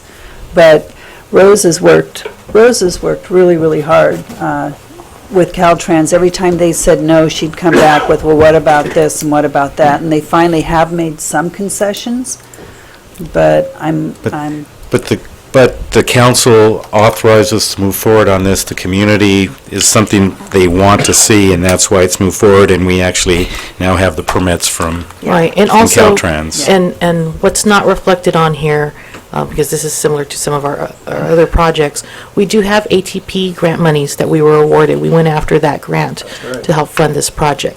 So the design was a grant by Measure A, which we were able to obtain. So the design was grant funded, and most of the construction is also grant funded and I as well. believe M&S helped with that grant, didn't Right. they? Right, They 3 found times the charm. $125,000 or something? For the grant? For the No, grant. it's much more than that. Okay. I don't have the exact total amount on me, but it was a significant amount. They did well. We were able to leverage the Measure A grant that we had for design as part of it, as the local share. So we have to show this, because we'll expend it from general fund, and when we request our reimbursement for the ATP grant, that'll be reimbursed to the general fund.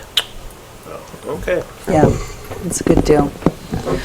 Okay, I'm opening this up to the public. I had Peggy Brierton. Thank you for being so patient. I know. Need a wheelchair? You can always get up and stretch. Well, no, not.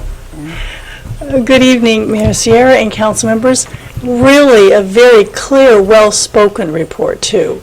I mean, it's readable, but, you know, it was really very well done. Thank you. So I saw somewhere in the paperwork about the Central Avenue lighting as well as industrial. I didn't hear that come up in the discussions. Also wanted to say how important curbs are for Central Avenue. We've got some sidewalks. Sidewalks. So the streetlights and sidewalks for Central Avenue. Also, the cleaning of Zaca Creek. I think that infrastructure really needs to be looked at, and I found out recently that that actually is in the purview of the city, that we could do that. I thought it was more related to Santa Barbara County or whatever. But Zaca Creek is under Santa Barbara County's flood control maintenance. Okay, I heard that Irma was kind of in charge of some of that or not. When we talked about. As far as permitting when projects come through, then we can get the developers to do that. I think that's what she was probably. Okay, this really, Zaca Creek needs to be cleaned out. I mean, it really seriously does. I think it's something that needs to be worked on and, put on, something sooner rather than later. And then also the golf course was at $20,000, and I know there are some repairs and things that need to be done. Is that something that's going to be kind of a standard expected amount yearly on that, or is that, I'm just curious about that.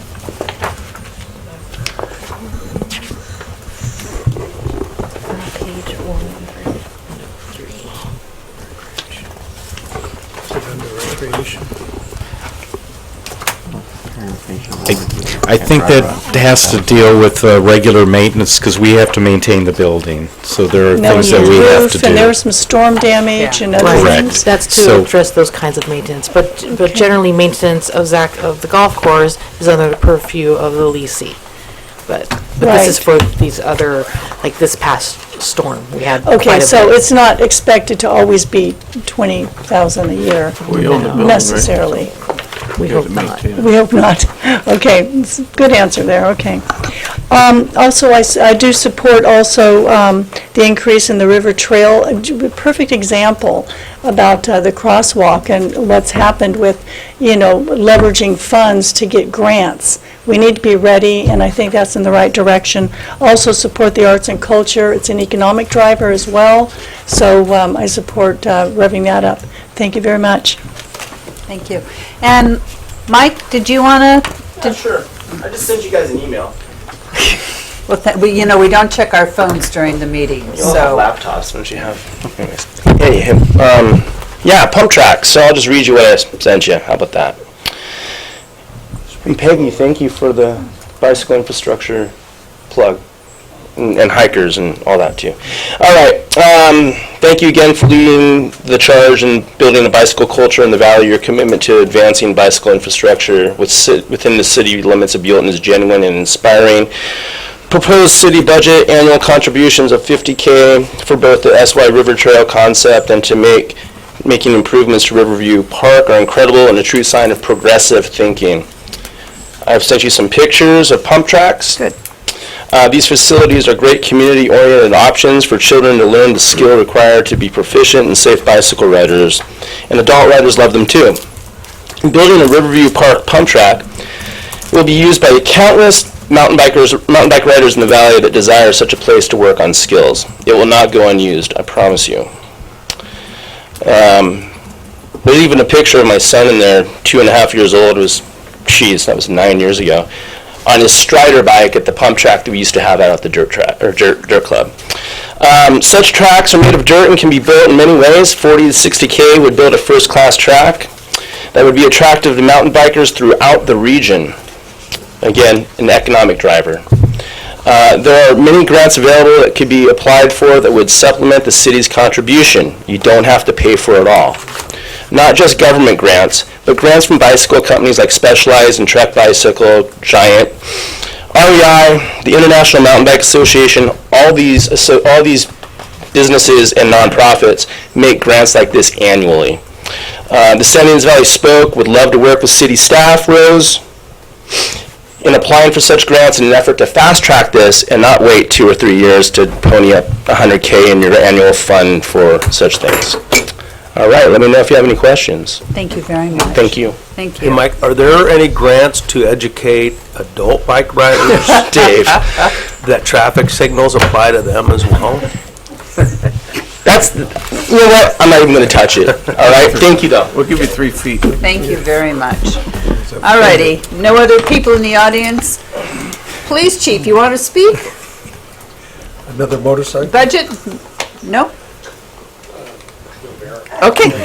Guy, you're the only, Unless you have any questions. you're the only one we truly appreciate. I do have a suggestion to your. Uh-oh, see what you did? Direct the sheriffs to actually cite us. Write us tickets when you run stop signs and stoplights. That's the only way you're ever going to stop people from doing it. Perfect. They don't get stopped and they don't get cited. Perfect. Thank you. Don't tell anyone I said that. It was on TV like. Yeah, nobody will know. No one's gonna watch. So we have 7 viewers, so we do have viewers. Okay, closing it, bringing it back to council, is that direction? I think For staff? that's direction to staff. Yeah, so next council meeting, we'll come back with the revisions, and council can review and hopefully approve the budget. Terrific. Boy, that's getting easier every year. Thank you. You're welcome. Although you took away my going page by page, I bet council truly appreciated it. Way to not screw it up for us. Moving on to agenda item 7, review of community design guidelines, architecture. Ms. Keeper. Good evening, members, Madam Mayor and members of the City Council. The City of Built-in Community Design Guidelines document was adopted by the City Council in November of 2005. These guidelines apply to new development and substantial renovations and set guidelines for architectural styles, which is what we will primarily be discussing tonight, site standards, landscaping design, building design, and signage. So it is used with other planning documents when reviewing development projects and things. And at the a meeting back in February, the City Council requested to review the community design guidelines for possible update to the architectural styles, which are contained on page 11 through 31 in the document. So the 4 current architectural styles that are included in the document are agrarian, mission revival, ranch, and contemporary ranch.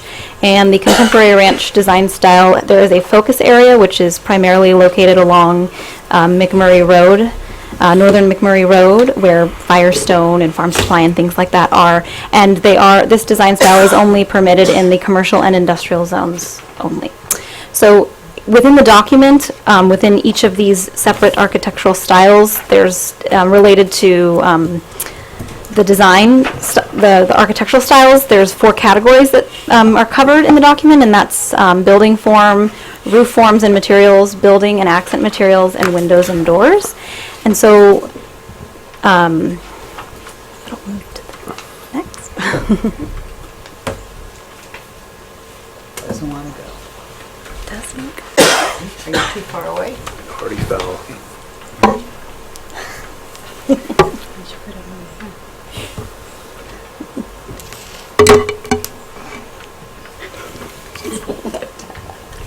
The battery could have. Battery check. There. Okay. Anyway. Switch to manual mode. Okay. So I just wanted to kind of go through some examples in town in Bealton of what each architectural style that we have here currently in Bealton, and kind of discuss some of the elements of each, so you can kind of see what the differences, the similarities, and what really the idea behind having these current architectural styles as they are. So the first is the agrarian architectural style, and as you can see, that includes projects like the Village Townhomes, Valley Station, the Crossroads Commercial Center, as well as Juliet Walk. So typical of this style would be either wood or metal siding, which includes things like board and batten, clapboard, barn siding, and horizontal lap siding. A lot of elements, or another element of this includes, stucco accent materials, brick base, stone base, and in terms of roof form, pitched roof, and that can be a single pitch, varied pitched roof. So, for example, in the I don't have the pointer at the moment, but thank you. There we go. So you can see the. See, you're hitting the bottom button Yes. and you're hitting the, that's the problem with using both. So you can see the varied pitched roof forms at the Crossroads Center, and another typical architectural element of the agrarian would be the shed roof, which you can see is shown at the tractors, or the Tractor Supply building in the Crossroads Center. Cupolas, dormers, and other roof projections are other elements typical of the design style, and covered porches, walkways, things like that. So, and then also rustic wood shutters and symmetrical windows, I guess is the best way to describe it. So this is more of a utilitarian type of design style. It's a simple design style, and it's used pretty widely here in Bealton currently, and it's really reflective of the farming, ranching, rural character of the community and history within the community. So, to the next one. So the next one is a Mission Revival. And so an example of elements of the Mission Revival style are found at the San Ynez Valley Marriott here in town, and so that is reflected in the red tile roofs, which I didn't get quite a good picture to be able to see them, but the circular red tile roofs, the terracotta, the trellised walkways, and the exposed rafters, things like that. Some of the more decorative elements of the style, the inset windows, symmetrical window planes, things like that, that are typical of the Mission Revival style. You'll also see elements of this style, for instance, in the Albertson Shopping Center, with some of the more decorative motif type decorative elements, and as well as some in Red Rose Court, which have the some elements of that of this style in that design style. So, moving on to Ranch. So Ranch came before Contemporary Ranch, and really, as the name implies, is influenced by the ranches and farm influences in Bealton and in the San Ynez Valley and surrounding areas. One project that is currently entitled under the ranch design style is which is this elevation here, which is the Village Senior Apartment project in the Village Specific Plan. So what's typical of the ranch style is, or the idea behind it would be livability, flexibility, and unpretentious character. And the idea is that they have linear plans, so you can see the linear plans across each story here. Long porches, combination of a couple materials on each facade, uses of awnings, stone veneer, windows in horizontal bands, so you can kind of see that again on each story. Rustic wood shutters, similar to the agrarian style. Earth tone colors, using earth tone colors, and gabled roofs, which is, and asymmetry is another aspect. So this is just an existing single-family home, and you can see the asymmetry in the roof pitch and things like that. And again, the type of material is mostly the wood siding or horizontal siding that is associated with that design style. And again, covered porches, symmetrical windows, things like that. The Contemporary Ranch design style is really meant to be a little bit more innovative and exciting as compared to the ranch and agrarian style. And the idea of this is to kind of mix some rustic materials with modern materials. So examples of this, oops, I did it again, would be So we've got the Hampton Inn here, up here on the right-hand side, Farm Supply, and then this is Firestone Brewery. And again, these are all located in the Contemporary Ranch focus area along the northern portion of McMurray Road, and it's meant to provide some, just more exciting architecturally, elements architecturally to create interest. And one of the elements is where possible to utilize an uneven building footprint, and you can kind of see that the Hampton Inn, and maybe not so much in this picture, but when you drive by you can kind of see how the footprint of the building was sort of angled with the land and the natural elements, and so that was one of the pieces of just creating some interest there. Let's see, some other elements would be simple geometric shapes, introducing asymmetry to the building. What else here? So the other thing is adding interesting protrusions in the roofs, varied roof lines, things like that. This style uses similar materials, so stucco, wood siding, metal siding, similar to the agrarian and the ranch styles. Again, there's just some more varied in the roof styles, roof pitches, and the shed-like roof structures, and things like that. Let's see. So, again, in the Contemporary Ranch, it's meant to create more excitement in the architectural. So metal siding is used a little bit more in the Contemporary Ranch style. Metal roofs are used. And as compared to, say, agrarian, agrarian is a little more simple, and oftentimes, not as much detail or ornamentation associated with that. So just a couple of projects that are currently in the pipeline, per se, that have utilized the Contemporary Ranch design style and are consistent with it. This would be the Cambria Boutique Hotel project.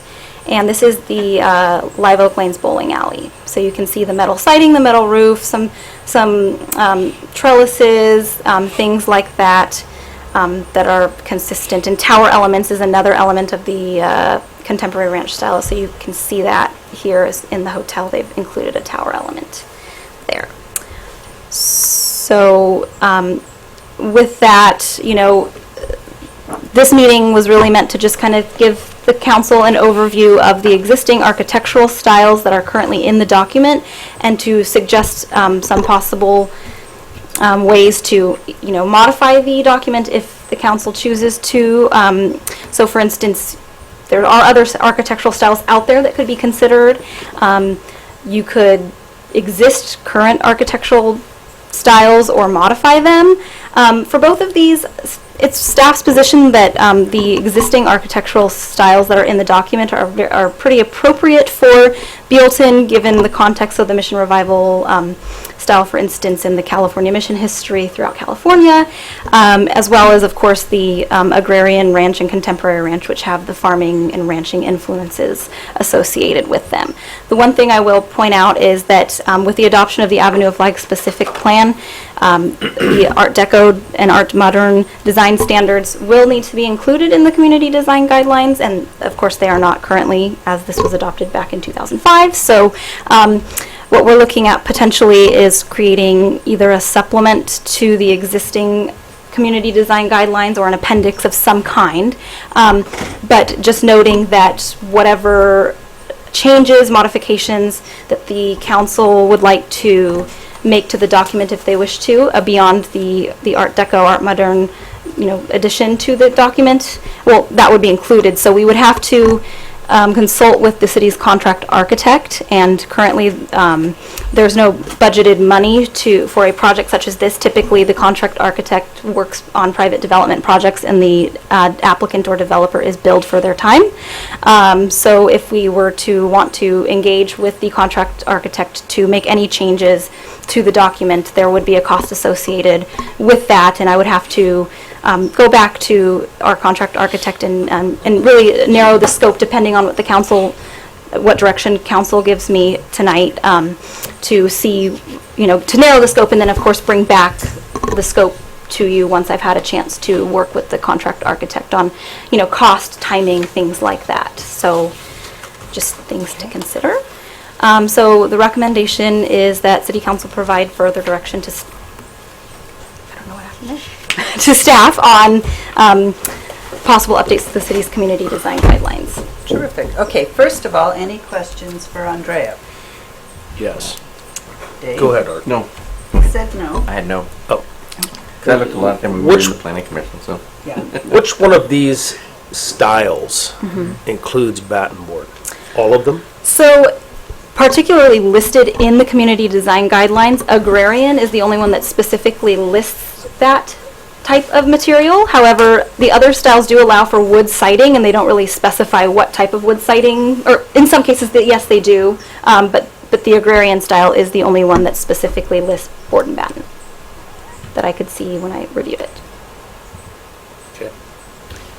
Any other questions? I had one. The Art Deco that needs to be included, do you have a timeline as to when that's going to go to the Planning Commission? In terms of incorporating it into the community design guidelines. Not at this time. I wanted to just gauge what the council, what types of additions or modifications to the document that the council would direct me to do, and then I was going to go back and speak with the contract architect and discuss all of those details. Okay. No other questions? Question? No, I just wonder where the Art Deco is in, and there's not an example of Art Deco, but Yeah, I didn't include it because this was just to go over the existing current design styles that are in the document. So, when we bring back the edited community design guidelines, of course, all of those details will be provided as part of the packet. And the specific plan for the avenue has examples of the Art Deco that we would use. that would be just something added to this document. You just add those pictures. And I don't have any speaker slips. Peggy, did you? No? Okay, so I guess we're bringing it back to Andrea for direction. I have a question about aesthetics.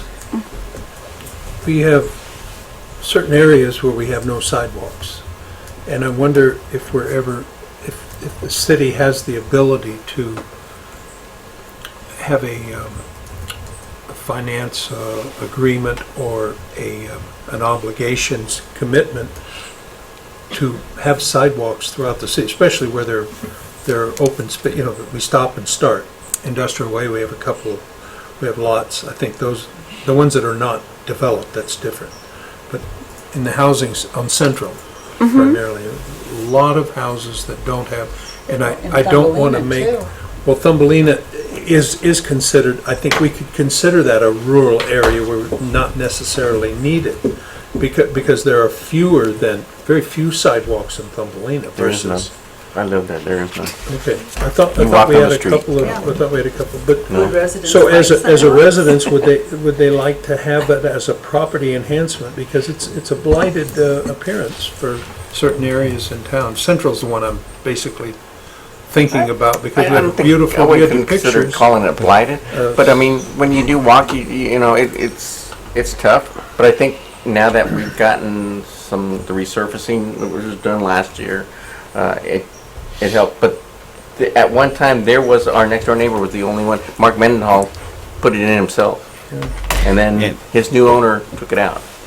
And the community design guidelines really don't address the sidewalks. That's not part of that. How do communities deal from a value for community and aesthetics and safety for families? Because you're putting the kids in the street when they're on their. Sure, well, just briefly, because as Mark said, it's not actually part of this, but let me just answer the question, and then we can go Future back. agenda items. Sure, yeah, absolutely. I think we've never talked about this. The three ways that you can put in sidewalks when an area's been developed without, you can shrink the width of the street, which in a lot of areas isn't really practical. You can wait for people to undertake substantial redevelopment of their property and then make it a condition of approval that they dedicate the land, or you piecemeal again. or you can condemn it out. And you go condemn an easement for public purposes over the first 6 feet and then plant the sidewalk down the first 6 feet, which the last one obviously costs a great deal of money, especially if somebody wants to fight you on it. So, And we have a fourth option on the Avenue of Flags to Development Opportunity Reserve. They can put in sidewalk in exchange for a city. But again, it's not part of the community design guidelines. So I think, I know you have a problem with the Batten board and whatever, but I think that the guidelines we have right now are very appropriate for our community. That's my opinion. So you want my 2 cents worth? Well, she's looking for direction. I think that we had, and I have had multitude of people complain about it, I think we had an opportunity on that project, on the bottom picture, to hit a home run. If I were a developer and you said I could use board and batten, I looked it up, the cost on that is $4 to $6 a square foot. Stucco is about $6 to $10 a square foot. So if I'm a developer, I'm going to say, oh yeah, hey, you're going to let me save, $500,000 on siding by putting in batten board, and it looks inexpensive. It is inexpensive, and I think that even with just taking that out, that type of siding could not be used on a project, would make me a happy camper. And I think that you would get less complaints about it because it does look cheap. If it's out on Art's Horse Ranch, that's where it belongs. It doesn't belong in a brand new project, in my opinion, across the street from Albertsons, which in my recollection, Albertsons Center doesn't have any board and batten in it. Correct? Correct. Is there? It's all stucco, okay? So that's why I think when this started to go up and people went, oh my God, when they put that kind of siding on there, because we allowed them to do it, because it's cheaper and it looks cheaper. So if you want to leave the agrarian style in, because as far as homes go, that one on the upper right-hand corner, that looks fine, agrarian style, because it's got the shutters on it and it looks like a cute little cottage, great. And the crossroads, or not the crossroads, Juliet Walk with the porches, that's fine. But I honestly think that if we're going to go forward, because now what we have done is we have gone Art Deco. And if you look at the rendering, that is a picture on 2nd Street with Art Deco, I mean, are you going to put a bunch of hodgepodge ranch-style looking buildings in town as we go forward with development, and then this modern-looking Art Deco? I mean, it doesn't make any sense. I mean, it's like you're stuck in the past. They stuck these batten boards up in what are now ghost towns because it was easy and it was cheap. Well, this isn't the 1800s.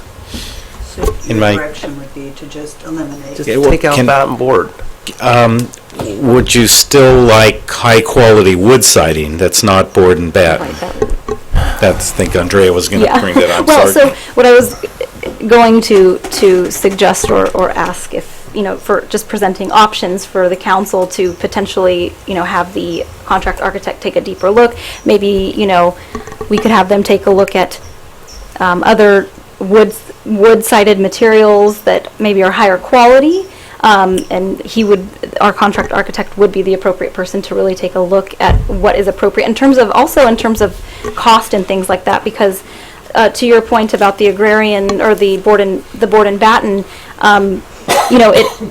from my conversations with the contract architect, that is a more affordable option for developers, and so it does allow them to further, to a certain extent, helps their projects pencil. So, maybe there's an option, I can have, at the council's direction, have the contract architect look at other types of wood siding, maybe limiting the percentage of this board and batten siding on facades or, front-facing facades, things like that, to just maybe, because it sounds to me, Dave, like one of your concerns is the amount and the extent of the board and batten, as well as just simply the material itself.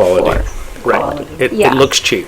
So is quality, if we, wood siding that is higher quality specified in the guidelines, something that would be... Here's the other thing I noticed, is that the Heritage Walk, if any of you guys have been by there recently, On the sun side, which is the south side of that building, the paint's already faded, and it's wood siding. You know, and that didn't last 10 years, and he's got to repaint that whole building. My concern about that is that wood... Vintage Walk. Or Vintage Walk, Okay, thank right, you. Vintage Okay, Walk, okay, sorry. okay. Carrie's building, Vintage Walk, sorry. Vintage Walk. Yeah, I agree. Did you see it? Yes, The I paint on agree. it's terrible. No, I agree. It's 10 years. It's not even 10 years, and it needs to be repainted. Now, if your owner of that building goes, well, I ain't got the money to paint that. Well, thank goodness the HOA fees are. Well, that's high enough. well, that's true. But I mean, you may go forward with a project that doesn't have any HOAs, and the owner of that building goes, well, sue me because I'm not repainting it because it's too expensive. That's my big problem with wood. You know, wood doesn't retain that paint as long as as long as stucco would do, or any other kind of rock structure or concrete or whatever they put up there. It's going to hold that paint for a lot longer period of time. And so, if you want buildings that look like they're in need of repair in 10 years, yeah, go ahead with wood. I mean, that's my biggest problem with wood. So we could have, as part, at the council's direction, if we have our contract architect, if we enlist them to incorporate the Art Deco as part of, in addition to that, we could have them take a look at exploring and providing maybe recommendations for higher quality wood materials that might be able to be Right. incorporated. And the combination, I mean, we Yeah. live in a house that's half stucco, half board and batten, and with a brick facade. So we have three, but yet it's considered or agrarian. So you can have the combination to make it work, along with Dave's. And what I'm saying, Art, is, and because I think of the expense, they made if they would have done what you said, I probably wouldn't have an issue with it. If they would have had rocks and they would have part of that or whatever. If you've got a 16-foot wall that's all board and batten, it just seems like really. Right. Maybe we reduce Really? the percentage, to Or not even to do that. exceed. When you contact this guy, say, hey, maybe, the lower third of it can be 100%, that. you But it has to be something else. Yeah, so that was what I was, kind of mentioning, is that we can have our contract architect take a look at the different options in terms of providing additional variety, higher quality wood siding, and and what that means from an architect's perspective, and I can bring that back, more, now that I have a better idea of what you guys are looking to incorporate into the document, I can bring But I the think scope that's back. what we did when we looked at the bowling alley initially. It was all wood siding, and we had them break it up. Yes. And that made a big difference, I think, in how it initially was And presented. what Andrea can do with the architect, then we can have a little more idea of what the cost would be to Correct. update the plan then, but go in that direction. Right, because if you have a 40-foot run and 16 feet tall and it's all board and batten, it just looks cheap. It's the way you just try to throw a building up, just to start getting revenue. If you reduce the percentage, allowable percentage. Yeah, I mean, I would like to see some examples of that. Yeah, so I think as part of my conversations with the contract architect, when we come back to the council next, we can have some examples of some higher quality materials based upon my conversations and with the contract architect. And maybe even revisit the ranch and Oh, now you're going too far, man. well, I just want to see some more picture examples of that because, I like the contemporary ranch, I like the Mission. I mean, if you talk to people in this town, they say that the Marriott hit a home run with that building. It's a beautiful building. Isn't it? Our planning room is that material that we're worried about? I mean, our planning building. Oh, the modular building Yeah. itself. That's horizontal lap siding type of material. Yeah. Okay, any other direction for Andrea? I think we hammered her pretty well. I think I have direction at this point to go talk with I'm so the. sorry, you don't have a sidewalk and you've got board and bat. And stucco. Oh my Yeah. gosh. Well, but his whole house isn't board and batten. No, it's not. We have stucco, board and bat, brick. So it's a good three combinations. I'm so sorry. City manager's report, please. Thank you, Madam Mayor. As I mentioned, I will have in the next couple of meetings the library contract and the sheriff's contract. And basically, the budget amounts that you see are what we get. And the library is currently coding the Buellton Library stuff to Still looking for volunteers, Goleta. guys, So we're... for help at the library recoding. And the one thing that I did talk to Galita about regarding the employees, they can't make offers until the Galita adopts the agreement with Buellton that they will be transferring. Once that occurs, then they can make offers, but legally, Gotten their offers, huh? well, they've gotten Like letters of interest. letters of interest and things, but they can't officially do it per their attorney until Galita actually approves the contract with Buellton. You know, little things like that, but anyway, that's my report. Short and sweet. All righty. Mr. Murphy. Thank you, Madam Mayor. We will now be adjourning into closed session pursuant to Government Code 54957 to discuss the appointment of the city manager. Thank you very much. 5-minute break, guys. Mark, did you get your tour today? Yes, I did. Yes, it went very well.